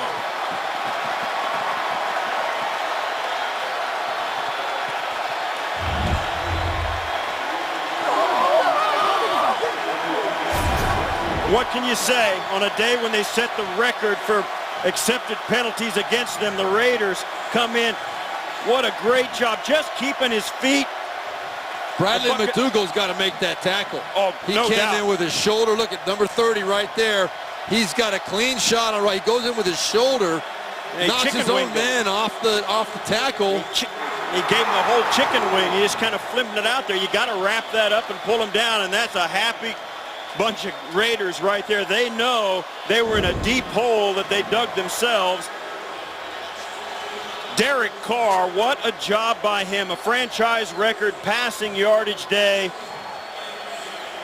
513 yards passing for Carr, a new franchise record. As a team, Oakland has tied the record with 626 yards of offense, and they are now 8-0 when Seth Roberts catches a touchdown in his career. For Chris Fisher, Steve Berline, Steve Tasker, our entire crew, this is Andrew Catalan saying so long from Tampa. Coming up, the Subway postgame show will take you back to New York for all the scores and highlights. It's all coming up right after this.